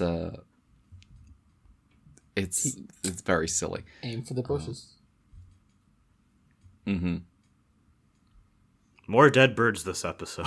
More dead birds this episode. Just this the time one. Actually, just the one. But this time the kid didn't kill them. I suppose the kid didn't kill them last the kid time didn't either. kill. What are you Yes. talking about? Oh, sorry. I've become the headmaster. Now I have to ask you a question. Did you kill these birds? Icarus is okay. Yeah. He does look better here than in that Redman episode we saw. Oh, was he in Redman? Let me Yeah. have a look. Oh yes, the bat in Redman. Yes, I remember now. It's been a while. Sorry. It's been a while. There were a lot of guys in Redman. Yeah, we didn't have context for some of them. Yeah. One of them was Sibozu. Was it? Yeah, I think. I gotta look. I gotta review the tapes. Anyway, I thought it was fun the way they showed like this forest being devastated. Yeah. I liked the bit where like Ultraseven hides behind a mountain and then peeks out. Yes, that was funny as hell. yes. The fight is fine. The fight's pretty good. It's I'm finding myself enjoying Ultra 7 fights more than I enjoyed Ultraman fights in total. I think he has more moves than just a beam, which probably helps. Mm-hmm. And he doesn't make up powers on the fly as much. I feel like too not always, but a lot of these episodes get to a place too where like Ultraman, you kind of know that they're going to get to a point where because of the setup, inevitably Ultraman's going to fight like big giant like alien thing or whatever. And that's also fairly true of Ultra 7 episodes, but the setups are so weird that they need to get more creative with it, and it feels less like the obligatory showdown of the episode, and it feels more like a natural extension of what the rest of the plot was, I guess. Whereas in Ultraman, sometimes it felt at odds or intrusive even. Yeah, that's true. Yeah, like I would definitely like say that's true. like in Ultraman, like the underground civilization needed to bring out a separate kaiju, Yeah. Oh yeah. and like Yeah. Ultra 7 doesn't need to do that. Yeah. Mm-hmm. Yeah, I think overall, I liked this episode until that last bit. Yeah. But I will also say I feel like there's a lot of this episode I just kind of zoned out just because like I think Mel said it's mostly vibes, a lot of it. Okay. And like I liked the premise in the first half a lot with what they were doing with it. The more we dealt with the fourth dimensional stuff, I was just kind of like, yeah, okay, I think I get it. When they came out and just said out loud that keep an eye on your neighbors, I was like suddenly like sat up in my chair like, oh my god, this is amazing. I can't believe you've done this. That's how I felt But about this- the mountain in Hyperion. Yeah. I was I honestly it's the most significant part of the episode for me. It's the bit of the episode where I was like, but I don't think I hate it. I realize it's evil, but it's really funny. It is funny. But yes, it requires a certain distance from the show to sort of be like, oh man, whoever wrote this was fucking awful. Saying the quiet parts out loud. Yeah. Now they teased us, but we don't have any capsule things for this episode. There was so much focus at the start of the show on them, and they're just gone. Vanished. Yeah. Well, not just gone, actively denied in this episode. Yeah. He tries. Is this show also filmed in batches? Yes. So Okay. we got So 13, we might 13, get more. 13, and then 10. We might get more capsule monsters next week. Yeah, we got. I wonder why they decided 13. That's just like a core, right? So. Oh, yeah, duh. That makes sense. Does that go back that long? I think so. That does seem to be the implication. I guess. Well, because I know... Yeah, that makes sense. Because I know the reason 50-ish episodes, too, was such a big thing was, like, that's a year of programming, right? Yeah. Like, it was originally just going to be 39, and then they gave it 10 more. So. All right. We're starting the next batch next week. But, Yeah. that is jumping the That's gun, wild. because we got 2 more episodes this episode. Speaking of those 2 more episodes, do we have anything more to say about this episode? I do think I it's do funny. not. I think it's funny that Akira is like, this guy has just been pondering his orb for 4 hours straight. That's weird. It is weird. I'll give credit to the kid. If I spotted someone doing that, I'd be like, that's a little weird. But I'm not, I'm not a snitch. So go ahead, ponder your orb. I think this might be my least favorite episode we've watched, but I still overall am, like, positive on it, which is a testament to the show's quality. Nice. All right. Yeah, we haven't had a bad episode yet. I agree. Let me tell you about, controversially, maybe, I think my favorite episode in this batch. In a week when we have a Jissoji episode. Fly to Devil Mountain. Do you have? Oh yes, I Fly guess. to Title Demon comparison. Mountain. Get us. Fly to Demon Mountain. Yeah. Okay. Well, a dragon rides lightning down to Earth. Anyway, the Ultra Guards seek answers to the deaths of over 24 people at Mount Iwami, seemingly unrelated to a dragon riding down to Earth. We will make the connection. Dan and Soga investigate, and on the way, Soga says, "Feel like something big's about to happen." And Dan's like, "Nah, what are you talking about? It'll be fine." Anyway, Soga's Dan like, dies. Soga's like,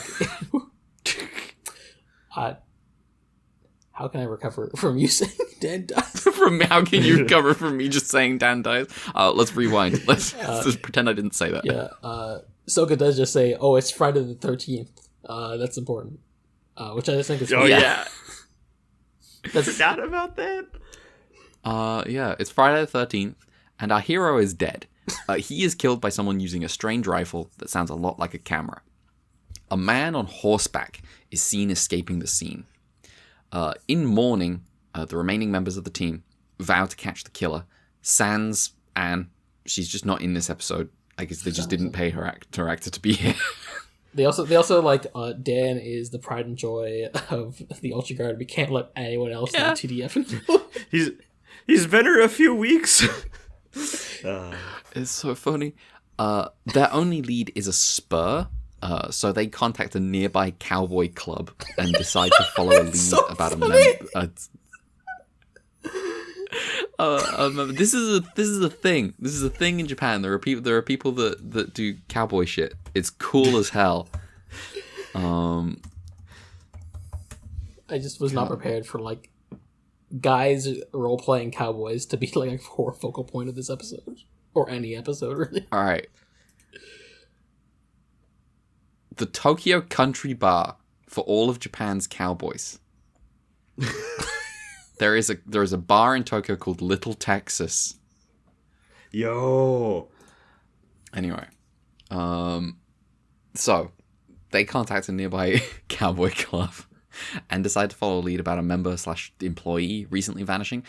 Now this, I can't remember the steps, but somehow this takes them to a cave where you can hear a bunch of creepy sounds. They raid the cave and fight off an alien, find the possessed cowboy's dead body, and recover the gun that has been used in the attacks. Back at base, Amagi tries to figure out the gun and discovers it really is a camera, and all the souls of the people that were killed are currently stored in the gun's film as 2D images. I'm going to insert a light opinion into this summary. This is fucking sick. Amagi spends the rest of the episode figuring out how to save everyone, which involves fully absorbing the bodies into the gun to reunite body and soul before releasing the now complete person back out of the gun. Meanwhile, in the cave, Soga has been given watch duty and the alien appears to explain this huge misunderstanding. All we need is the life energy of young people to live, like photographic vampires. And is there really anything so wrong with that? And Soga's like, well, yes, obviously, and gets possessed. The alien uses him as a hostage to negotiate the return of the film, but after the trade, he discovers the film is a fake. The robot dragon from the beginning of the episode erupts from the mountain and fucking obliterates this useless pawn like it's the second Garamon episode from Ultra Q. The Ultra Guard engage the dragon but have no luck, but Amagi has successfully released Dan from his 2D prison, and Ultraseven arrives to save the day. Like immediately, may I add. Immediately. He jumps out of the screen and is like, Amagi, gotta go. I'll be back. He destroys the dragon and flies away, leaving Soga, Furuhashi, and the captain with their feelings. Killing the enemy did not bring Dan back. Then, in the distance, they see a man in Ultra Guard uniform riding a horse. It's Dan. The day is saved, thanks to the Ultra Guard. You did leave out the part where the alien is screaming, running back to his ship, and then gets shot in the back and erupts into flame. Yeah. Oh, it's so good. Yeah, so good. Sorry. I had made in my brain, I had made the connection that this was like the second Garamon episode. It's absolutely not. That's just incorrect. I just made that up in my head. Soga shoots him. Snipes him in the back, and guns I'm him sad down. about it because Dan is dead, but then Dan's not dead. Yeah. Also, he comes riding in on the horse, which is the best fucking way to end this episode. It's so fucking good. I think it's sick where the dragon turns into a UFO. The dragon, the golden robot dragon, wraps itself up into a coil, which turns it into a UFO. It's fantastic. This dragon is really good. This might be my hot take. I did not like the dragon that much. What? I didn't care for the dragon. I thought it looked a little corny. I really like it. And not a good way. It's really cool in my opinion. The thing I think is corny is the Alien Wild, to be honest. The Empire must divide again. With the Alien Wild is a little weird. It definitely feels more like a Star Trek alien because like it's a guy in a suit, but you can see the face, and that's like you can just see the face. It's just weird compared to like every other alien in.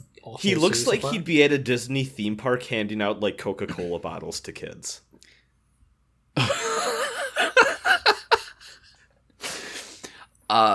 The bit of this episode where I also thought this is some fucking Star Trek shit was when Amagi put up on the screen all the people trapped in the film. That was very cool. The 2D images. I was like, this is some like Spock, Bones, and Kirk watching this screen right now, pondering how to get Mr. Sulu out of the 2D image. Yeah, the actual effect of like I don't know if rotoscoping would be the proper term, but like the way that like they're portrayed both when they're getting like sucked into the like 2D space and also like what they look like floating around in there is just really cool. It's very evocative. Help, I've been punished for my crimes by being subject to imprisonment in Ultraman opening background. Yeah. Honestly. It's not a very good opening. It's not a great place to be trapped.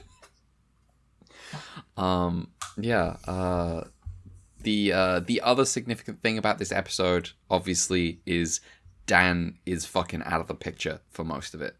And the Ultra Guard have to do it themselves. Well, yes, so is Anne. This is the one bit of that where it's like, oh, well. Kind of like how in Ultra Q it was kind of weird they had so many water episodes back to back. It's really weird having an episode where Dan is out of the picture stuck in the fourth dimension and another one where Dan is out of the picture being stuck in the second dimension, like back to back. I was just kind of like, huh, okay. I would have split those up. I don't know. Yeah. I think this one does it better just because everyone's just really emotional about Dan dying. Our hero, he's dead. I like to. I do think this might also be my favorite episode this week. I think talking about it, it's my favorite episode this week too. I think I gotta be honest. I really dislike Alien Wild, so I get brought down a few points for me that doesn't deserve. The actual plot of the episode is actually really it's good. funny because like Alien Wild again. I'm kind of whatever on Alien Wild, but like the dragon kind of brought it down for me. I think it's cool when it coils into like the UFO shape or whatever, but like when it's just the dragon like on the strings like wobbling around in the sky, I was like, I feel like this is one of the worst kaiju we've seen in a while. I don't know. I did not care for it. The quality on the pictures, the images, the top few rows of Google Images has for Alien Wild is so bad. This is like, I feel like this. They're not good images. I love how this is so shit quality. You can not like, if you show this to someone, they cannot identify the human face in this. I mean, I can see Okay. the size in the episode. I'm looking. I've got more Alien Wild. This is like stupid. You just cover up the whole face. Yeah. You know what Skyrim loading screens where it like zooms in on like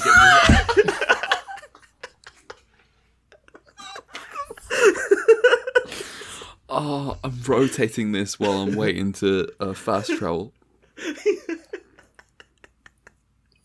Oh, that's fantastic. Mel, were you saying something? I'm sorry if I cut you. No, I was just saying, damn, I hate this thing. Oh, yeah. Yeah. It's Just cover up the face, it's fine. But no, the face just brings out for me. And I shouldn't feel so strongly about this, but I just... I found it really funny that because this is kind of like, they've got the Kemmer motivation kind of. But they're not as cool as Kemmer. No one can be as cool as Kemmer. No. Memphis can be. Not even the time they try to put him on his side. Yeah. But the bit where he's like presents like this, there's this moral quandary is that we need something that you have, and will you give it to us? And Soga's like, what do you need? It's like, we need, the life energy of like 20 somethings. And it's like, well, no. I'm a keep it real with you, Alien Wild. No.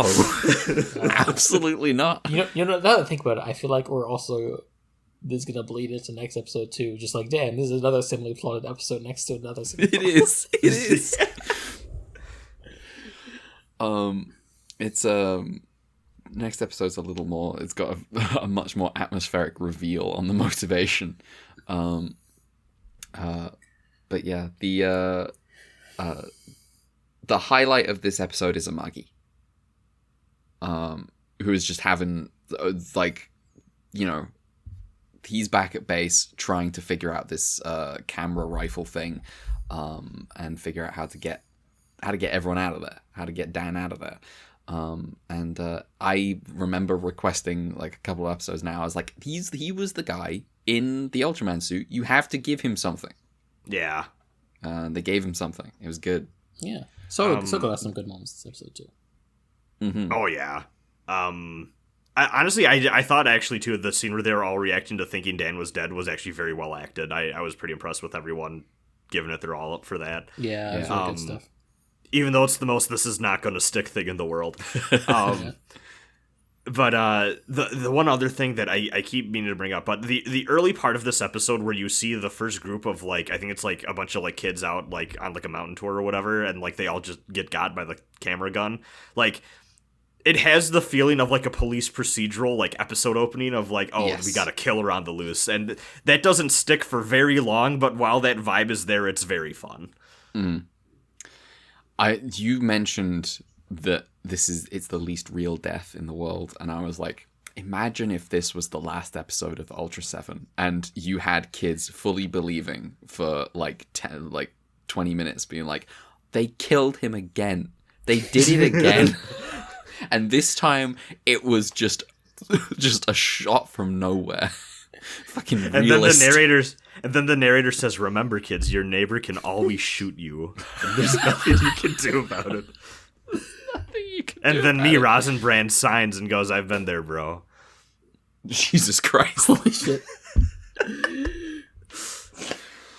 Oh, man. Well, no capsule monsters on this episode either. Yeah, we're gone so long with that you forgot that the segment goes after all the episodes. You're right. God damn. Wild. Like this alien. Like this alien. This alien is not very wild. This alien could be wilder. Yeah, why was it called why was the last one called Icarus? Now, here's the thing. Calling it Alien Wild has opened my eyes to what this naming scheme that they've got for kaiju reminds me of. Is that this is how Shin Megami Tensei enemies are named. Oh shit, you're right. Is because, you know, wild makes me think of wilder, which is like a category, and so I was thinking, oh, alien is one of their SMT categories of demon that they've got in Ultra 7. They've got, you've got aliens, and if you fuse aliens with, you know, whatever, you get. Yeah, I feel like the alien names in Ultraman were a bit more normal as far as like kaiju names go, just because I feel like they were just being named the way they name other kaiju, and this one I think they're just the alien blank theme just means some of them are just like alien word. Alien word. Like our first episode was alien cool. You're right. They're just picking shit out of the dictionary. The English dictionary. Yeah. It's to give the show that Western appeal. True. Remember Alien Cool? What a guy. He was called Alien Cool. It was fantastic. Yeah. We miss you, Alien Cool. I can't wait for Alien Cooler to show up. Oh, that's Dragon Ball Z. Also, could take him. Oh, 100%. Ultra 7 could take anyone unless it's Zeton, in which case bets are off. I mean, I guess we gotta see how this shakes out. Yeah.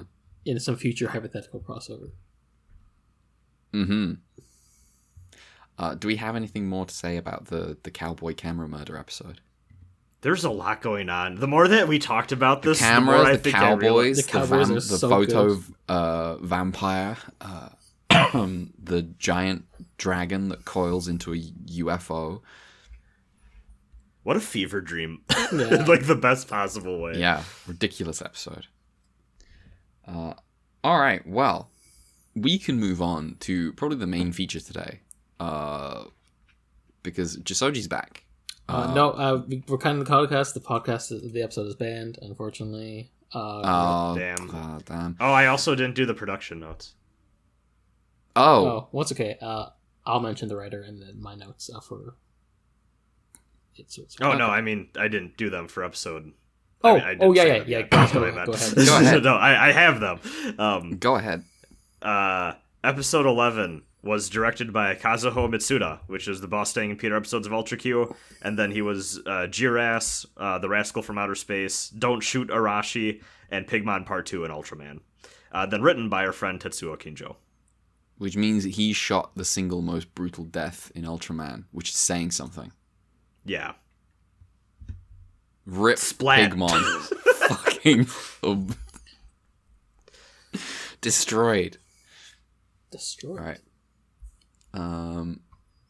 Episode 12 is called From Another Planet with Love. I'll get through this summary, and then before we start talking about the episode proper, we'll talk about see if we can guess why it's banned. Yes. I have two theories. I will Okay. I will get into that at some point. I don't know how we're gonna organize this, but Yeah. So it's summary.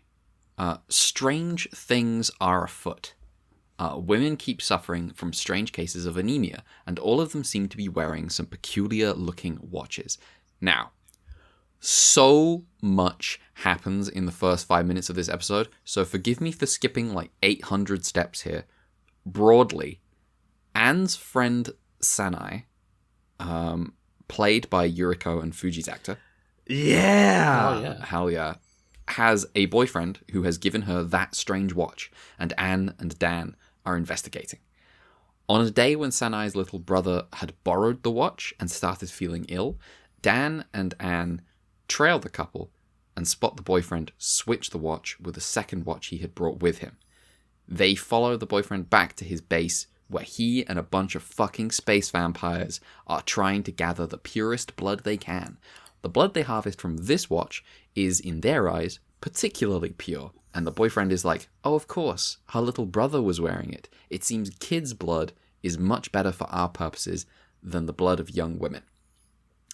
The vampires then put an advert in the papers that's like, draw a space rocket, win a space watch. And the Ultra Guard are like, oh, fuck, that's not good. They try to intervene, but the vampires transform into kaiju, and Ultraseven must do battle with them. Meanwhile, the boyfriend has kidnapped Sanai's brother, and with Sanai's help, Soga and Anne track him down. Against Sanai's wishes, Soga shoots the boyfriend, and he transforms into a kaiju for Ultraseven to battle at sunset once again.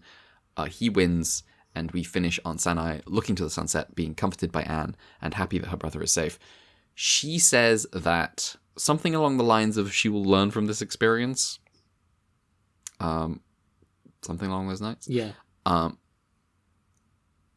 First thing I noted, the episode kind of looks like shit because it's banned. We don't have the Blu-ray version of it. Second thing I noted, the episode looks incredible because he's back at it again. It's Jissoji time. Hell yeah. Now, first of all, asked why it... Oh, go ahead. I just want to mention the first and last parts of the episode. The episode opens with just like an explosion in space, and so it was like, nothing to report, but there's a lot of radioactivity. And then they just sort of talk a bit about like nuclear testing and stuff like that, and radiation. And the episode ends with like Sanai going, "I hope one day like humans and aliens can live in peace together." And then Yes, you have Dan that's monologuing that like, "Oh, don't worry, I know that day will come soon because I myself am an alien from the nebula M78." Yeah. Yeah, I'm the relations. All is good. Which I think is like the first time we have confirmation of Dan as like an alien and from like the same planet as Ultraman specifically. Mm-hmm. Oh, that's funny because I just assumed, but that does make sense. It'd be really funny if Ultraman rocked up and was like, "Who the hell is this?" Yeah. And it's like, "Oh, we figured he was like you." No, Yeah. look at the thing on his I head. mean, top of his technically, they're head. still I don't have that. Technically, they're still treating this show as like a separate continuity, but like it is significant that it's like from the same planet, I think. Mm-hmm. Anyway, yes, Cool. continue. So this episode is banned. Yes. Yeah. Rasen, you have theories.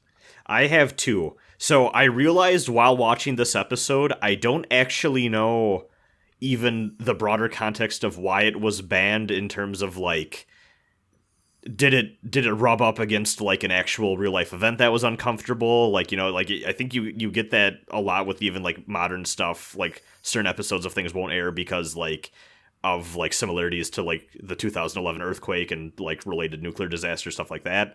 The first season of Fire Force had an ED that was a sick ED, and they censored it because it depicted a lot of people burning in a fire, and it was when the Kyoto animation fire happened. Ooh, So, you know, yeah, the kind of thing, it happens. It does. I didn't know if it was, you know, like I didn't know if it was something related to that or if it was like a production thing or like this episode featured someone who was weird. But I came up with two theories. One that I feel like is kind of understandable. The second is maybe more cynical, but I think it would be funny if it was true. The first one, there's a lot of talk about like atomic energy and like atom bomb, like disease related to like atom bomb stuff like that, and I wondered if maybe it was something to do with that. The second one that I came up with was there is a part, one of the plot beats of this episode is that they're trying to get these kids free watches by taking part in a contest where they draw like a rocket ship and then hand in their drawings, and the cynical part of me is like, was there like a production company involved that was like, you can't tell the kids that these contests are part of an alien plot to kill them and steal their blood. What are you doing? It's also like, this show sells toys. Yeah, like Yeah. we sell toys. What the fuck? What are you doing?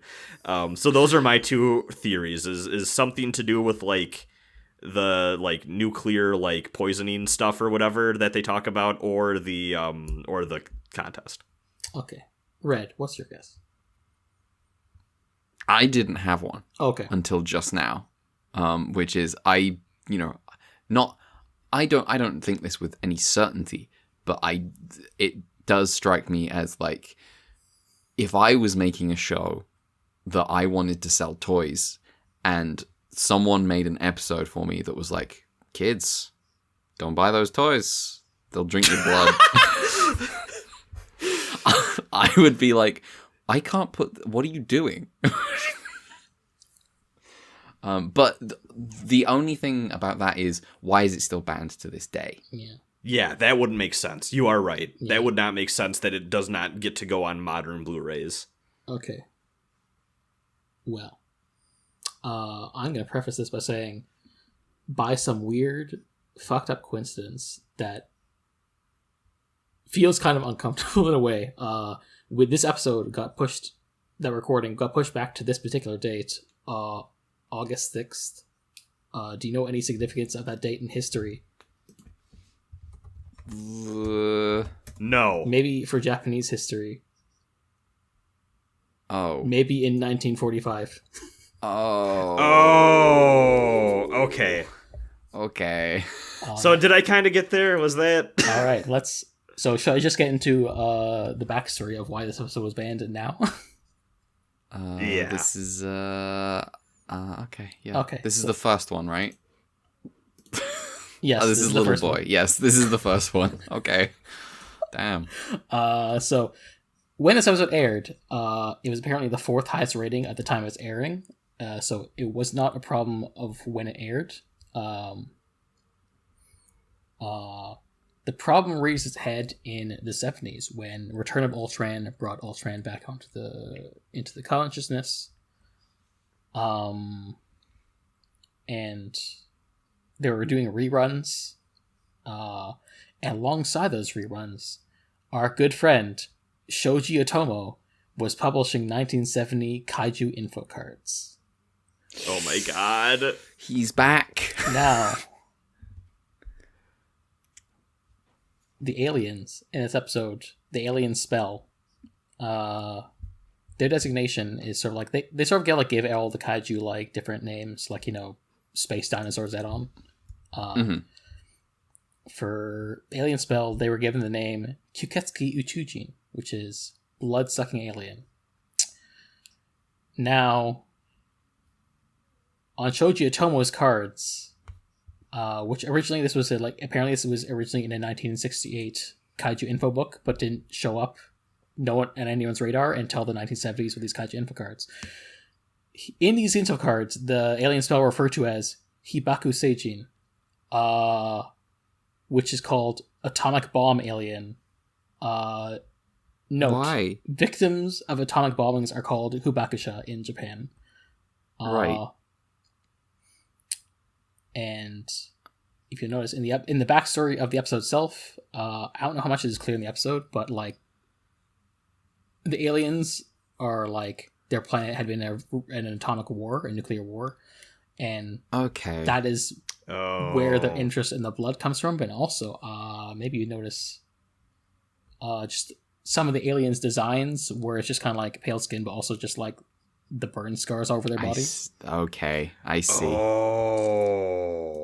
And this card happened to be noticed by a kid who was the son of a journalist who was part of the Tokyo Metropolitan A-Bomb Victim Association Council.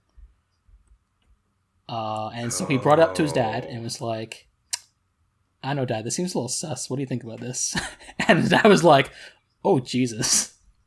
And started doing like a public campaign to the editorial department and reached out to like the A-bomb victim associations in Hiroshima and Nagasaki, and they started also making complaints. And then the Asahi newspaper reported on the issue, and they kind of ran with it right away without like contacting Super Rat Productions first.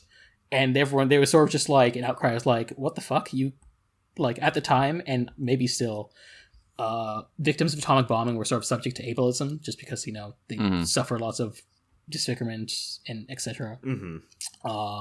And also like there's like a misconception that it's like contagious off them. Yes. Yeah.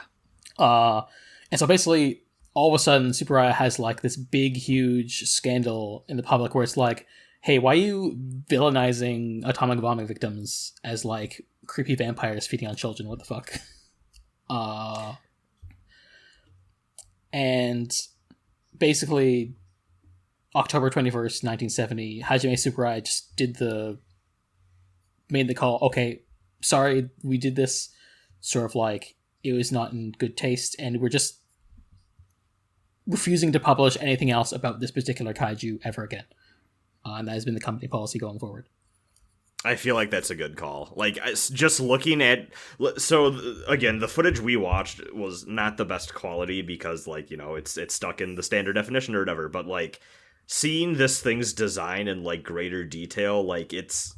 With knowing that information, not a good look. It's rough. This was the specific quote from Hajime Tsukurai, because I have it here. By the way, there's a blog post I have, which I'll put in this edition from Yapul's Dimension.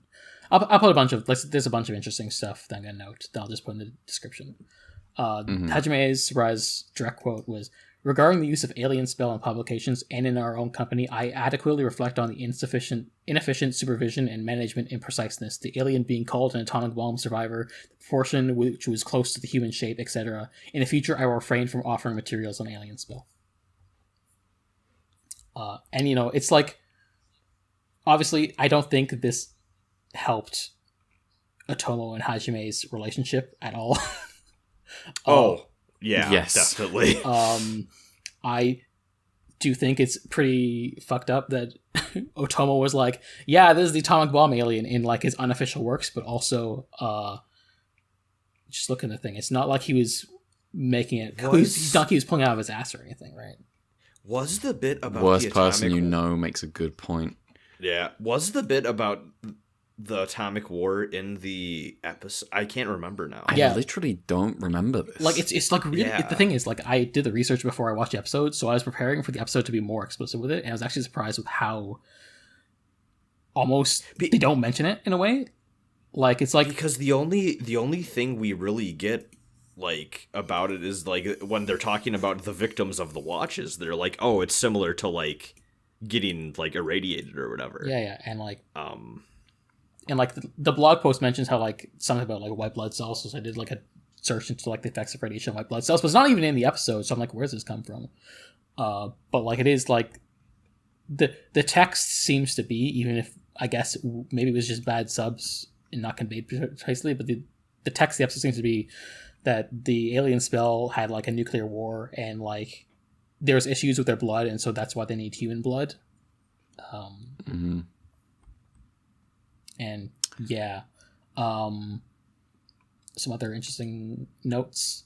Tohru Narita designed this monster, though he originally I think wanted to do like a more beetle monster, but was sort of like told to make something more like the final design. Though he has like, interesting enough, he has like 3 rules of kaiju design, and one of those design is like, don't make the kaiju a disfigured hurt human, because that's kind of fucked up. And so he was like, this goes against like principles of kaiju design. And for similar reasons, he had like conflicts with like Akio Jissoji when designing Jamila as well. So sort of interesting threads there. But like Jamila is more like tasteful, obviously. Yeah. Jamila is flirting. This is harassment. I will also just unrelated, but I just think it's funny also that Tohru Narita also designed Geronimon. Well, we can't always hit him out of the park, can we? He may have been told to design that one too. Yes. It is worth noting that the writer for the episode, Mamoru Sasaki, and Akio Jissoji, their intent was basically, this is supposed to be an anti-nuclear war episode, anti-nuke episode, but it's I don't think the execution no is quite there on this one. Yeah. No. I'd say this is there with the Pearl episode in terms of Jissoji Sasaki output. Yeah. I will, just as a side, this is not from notes, but just because I like earlier in the week, I just happened to have a conversation with Blast, the person behind the Ultra Blog DX, about this episode. He mentioned to me just the conversation that he's like, Jissoji actually thinks this is one of his weaker episodes because, as we may discuss when we actually talk about the episode itself, a lot of it is him doing the same stuff he did before again, including the entire final fight set piece. And so I did feel like the sunset was cool the last time you did it, but like this one I was just like, again. He did the exact same thing with the sunset. He did the same freeze frame. Yeah. I think what Tries said to me was like, Jissoji is low-key a bit like almost relieved the episode got banned because he felt like it would taint his legacy. I guess partly the ableism probably doesn't help, but also just like, I'm just doing my greatest hits. He's not proud of his craft. Yeah, he's just like, I'm just doing this thing. I'm just repeating myself here, and it's not like a unique and interesting episode. Also, this is the last episode by Jissoji we'll get for a while, but as we talked about in our that's a bummer. As we talked about in our previous episode, this had nothing to do with this episode because this episode was not banned until reruns. It's entirely because of Metron's dining table. And again, that was like a decade later then too, right? No, like it was 60. No, it's like within 5 years. It's early 70s. Within 5 years. It's like early 70s. This episode gets banned. Yeah. Hajime bans it 1970, which is like the year before Return of Ultraman airs. So.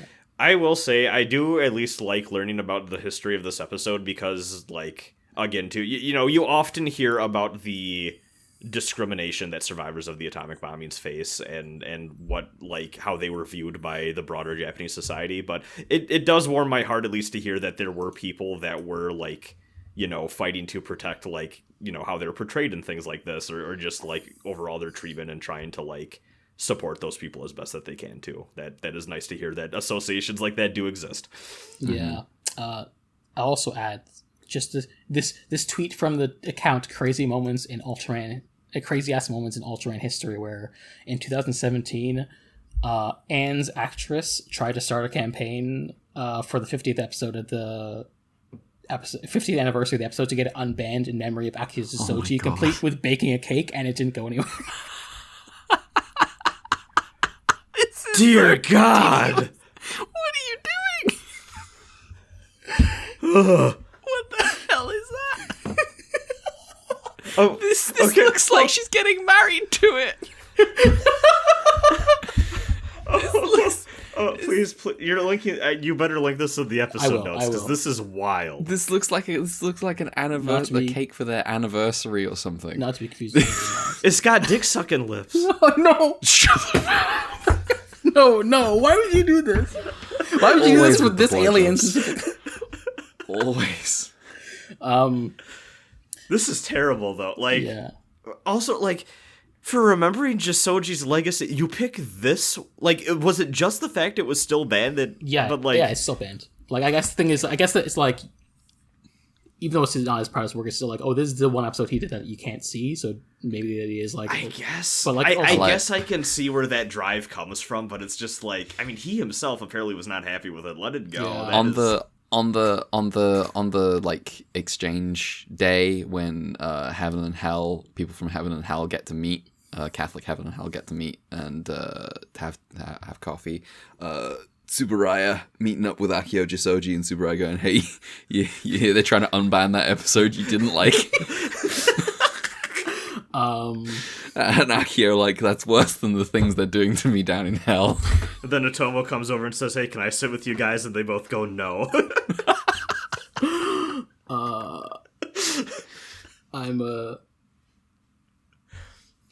Fuck. What's the thing I was gonna say? Sorry, this was a very serious bit, and we ruined it. Yeah. Yes. Oh yeah, just like... I will say, no, I feel like this is a very skippable episode of this show that, like, I don't think there's anything lost by it being Yeah. tucked away in the sands of time. Oh yeah. Here's a random weird bit of trivia that is not 100% confirmed, but I did see it some places. Hey, Rasen, you played Third Strike, right? Yes. What do you think? I've played it with you. Yeah. What do you think of the design of the character 12? Oh my god! No! Don't ruin 12 for me. Oh no! Is that like an actual like linked thing? I think I need more concrete sources, but I've seen it multiple places. Oh no, I love 12. No. Oh, this is pain. This is psychic damage directly to the center of my brain. Oh no. Bummer. Yeah. Fuck. I forget. I think there was something else I was gonna say, but then I forgot because of Rasen's terrible horny comment.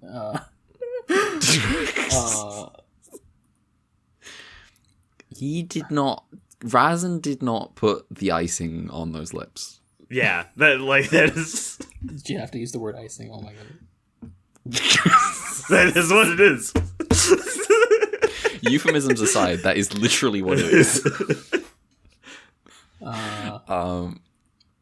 Anyway, yes. Anne's actor making this cake is genuinely so good. Just realized that the little chocolate alien is inside of like the building with like the little cookie. Yes, is bursting out the top of the building.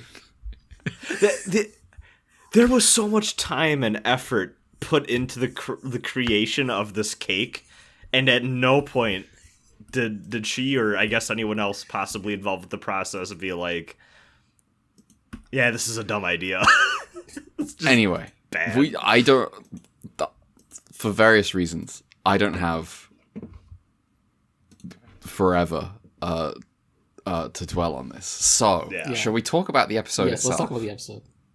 Yeah. So yeah, very, there's a absolute just rush of information at the beginning, or at least rush of plot. It's difficult to describe, but it's basically just like absolutely hitting beats very quickly to get to a point where it's like, okay, and now Anne and Dan are investigating this weird guy. Yeah. And one thing I'll say is Jissoji is trying to get Anne involved all the time. Yeah. It seems like. So, you know. He even reached back in time to get Fuji involved. Yeah. So this, the credit where it's due. The one time he tried to get Fuji involved, he made the Pearl episode. True. I will note it's also fun that this episode's also one where, much like the Metron episode, all the Ultra Guard are in like civilian uniforms, civilian outfits. The standout scene is when is the blood. Yeah. Oh, yeah. Like the vampires revealing themselves to be vampires in the darkness, going like looking at samples of blood. It's just beautiful to look at. Yeah, it's just cool. As always, it's fantastic. I will say the weird thing about that scene is like you got this cool, stylish moment of like the sinister vampires in shadow talking about their secret evil plan, and it just cuts to outside where Dan and Anne are just standing there outside the building and like, oh, they're talking about blood. That's kind of weird. Yeah, like they can hear. The idea that Dan is like relaying what's happening and Anne's just like, oh, that's normal. That he can tell what's happening in there. That's fun. Sorry, I just saw the date at the end of that fucking tweet. Was this cake made in 2017? Yes. Oh my god. I didn't mean to derail our conversation about the actual episode, but I just spotted 2017. Yeah. I was like, what? Yeah, it's from 2017. Oh 50th anniversary of the episode. Yeah, that lines up. Oh, man. All right. Moving swiftly on. The whole thing with like pivoting to kids and like the whole thing about like the toys, selling toys to drink blood from children, very funny. Yes. It is. It does feel really out of place for a Jissoji episode where like the alien spell just explodes out of nowhere and just starts attacking, and it just feels like what? This feels like This feels like a Hajime episode. It's like Yeah. Immediately at some point the episode just goes completely off the rails, kind of, and it's just like, monsters here now, and it's like, oh, why? I was not expecting this yet. And then there's the kidnapping going on, and I just think fundamentally the boyfriend is not like I don't know his name. I just keep Sasaki. calling him the boyfriend. Yeah. Okay. So he's not really like a guy. He's not, Alien Metron, come sit down at my dining table and we'll talk things over. Yeah. I'd argue even if he wasn't like a band from the pages of history, Spell is not a classic guy. No. Yeah. No, he's not. So it's unfortunate, but I just think this episode is kind of shoddy. Yeah, it's definitely on top of like, reusing set pieces from earlier Jissoji stuff. It's also a lot of things going on and to make it kind of a weird mess, while also being just unfortunately offensive in a lot of ways too, which got it banned. Yeah. And there's in some way I'm kind of glad we've got an episode like this, because it does just kind of demonstrate that we're not just, we don't just exist in adoration of Flash. Like, it's not just that his episodes look good and so therefore we like them. It's that, they're usually good episodes. And like this does, like, in terms of how it's shot and like, framed and everything, like, looks good, but like the narrative just is not there at all. Yeah. So there's some sense of relief that, not giving into astonishment. Yeah. Yeah. It is weird that this episode somehow was released as part of like in the 90s as part of a US dub for the show that Ultraseven got somehow, and that's the basis of the footage we got, because apparently the version of the scene, the version of the episode we got is like putting Japanese audio and English subtitles over the American footage or something, which is why there's like TNT in the corner.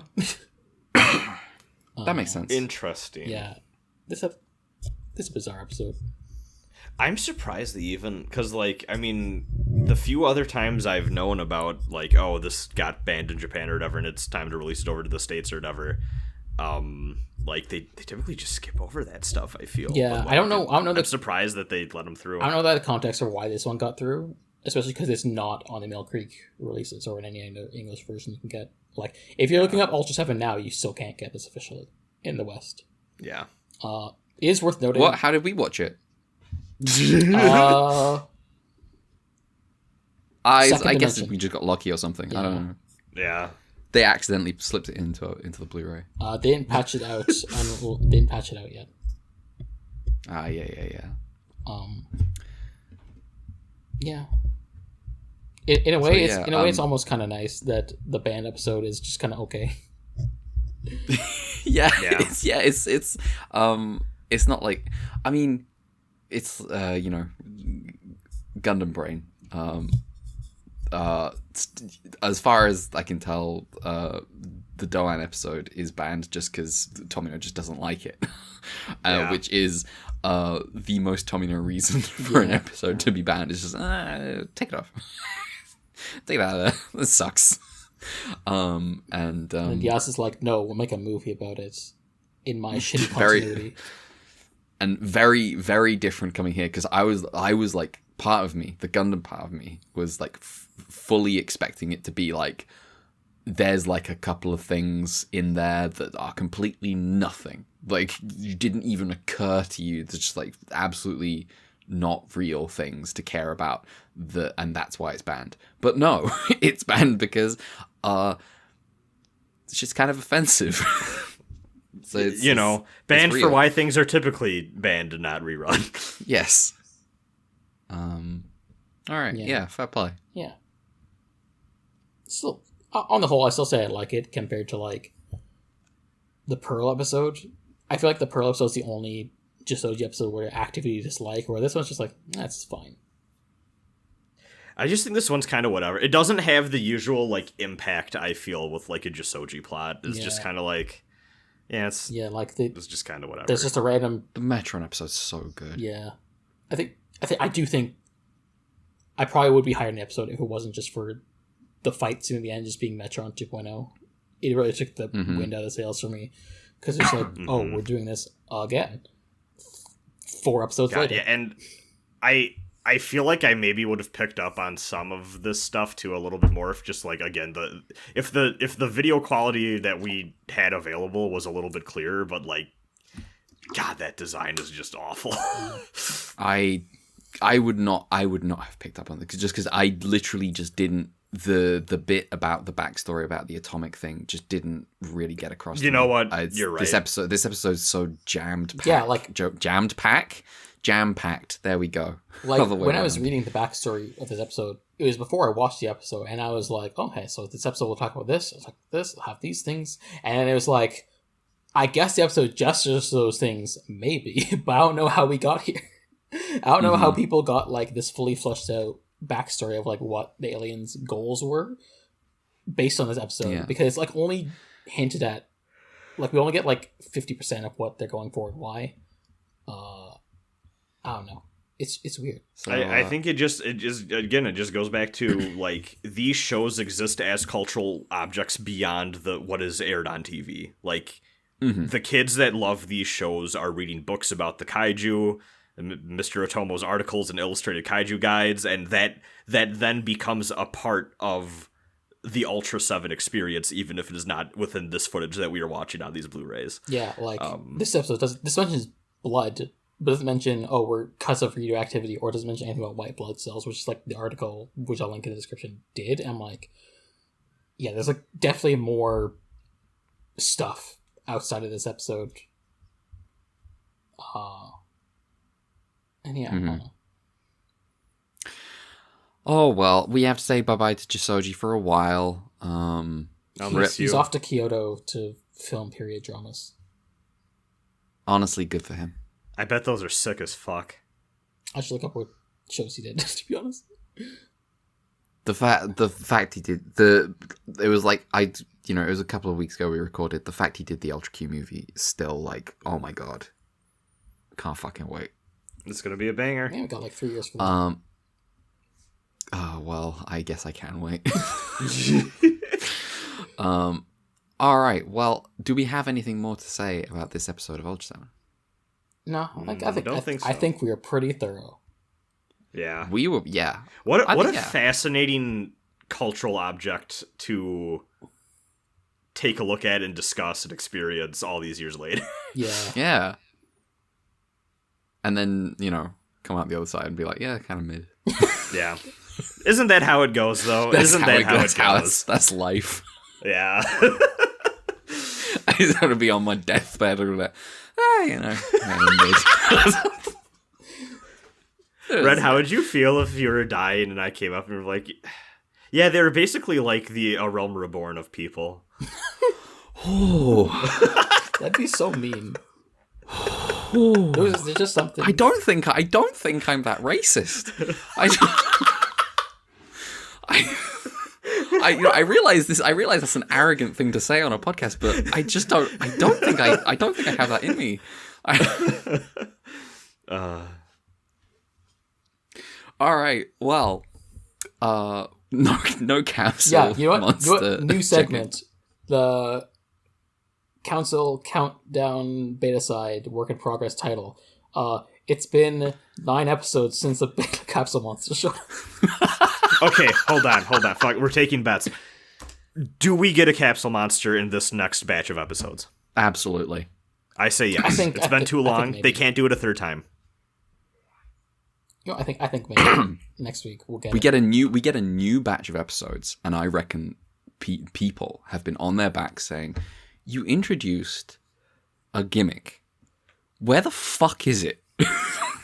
Bring it back." I see Nicholas again. I think episode 14, we're getting a Capsule Monster. Okay. Very first episode of the new batch. And that's a cold shot. Okay. Anyway, we also know the production details. Sasaki and Jissoji. Yeah. The classic pair. Go watch their episodes of Ultraman. Except for Please the watch episode 34. Please watch episode 34 of Ultraman, especially if you're a Pat Labor fan. Watch episode 35 too. It's not as good, but it's still good. All right. Plugs. If you want to follow the show, you can do so at @ultra_Q on Twitter. That is at @ultra_QUEUE. I'm also on Twitter at @gender_redacted. Mel. You can follow me at Dear Crowns on Twitter. Got YouTube, UltraQ. Got email, ultraqpod@gmail.com. UltraQ Fund is our coffee page for subs, media, stuff. You know the drill. You should by now. Mm-hmm. There's just a lot of plugs. It's hard for me to say all the time. Yeah. Yeah. Rasen. I'm Rasen Brand. That's RASEN space Brand, BRAN. You can find me on YouTube making videos, hopefully soonish. That's how it goes. Speaking of how life goes. You can also find me on Twitter. I refuse to call it the other thing. I'm trying to use it less. Go follow me on Blue Sky and co-host, which I'm trying to figure out what the fuck I should do with. Those are all at Rasen Brand. All right. Fantastic. Well, join us next time for 3 more episodes of Ultraseven. Bye-bye. Bye. Wilco. Wilco. Watch Blazer.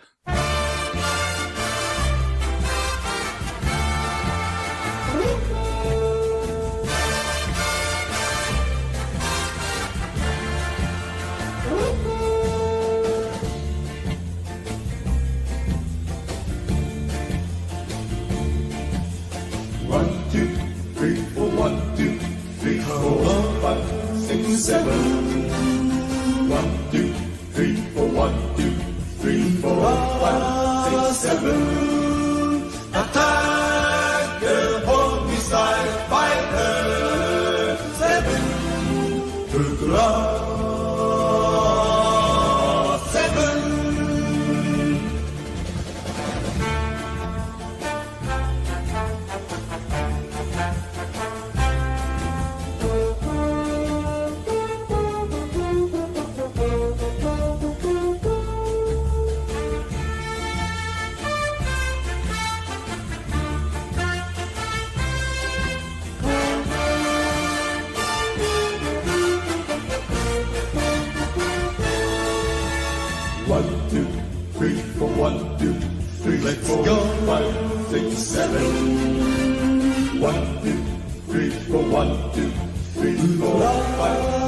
7. Strike the ice like a hero. 7. Prove to love.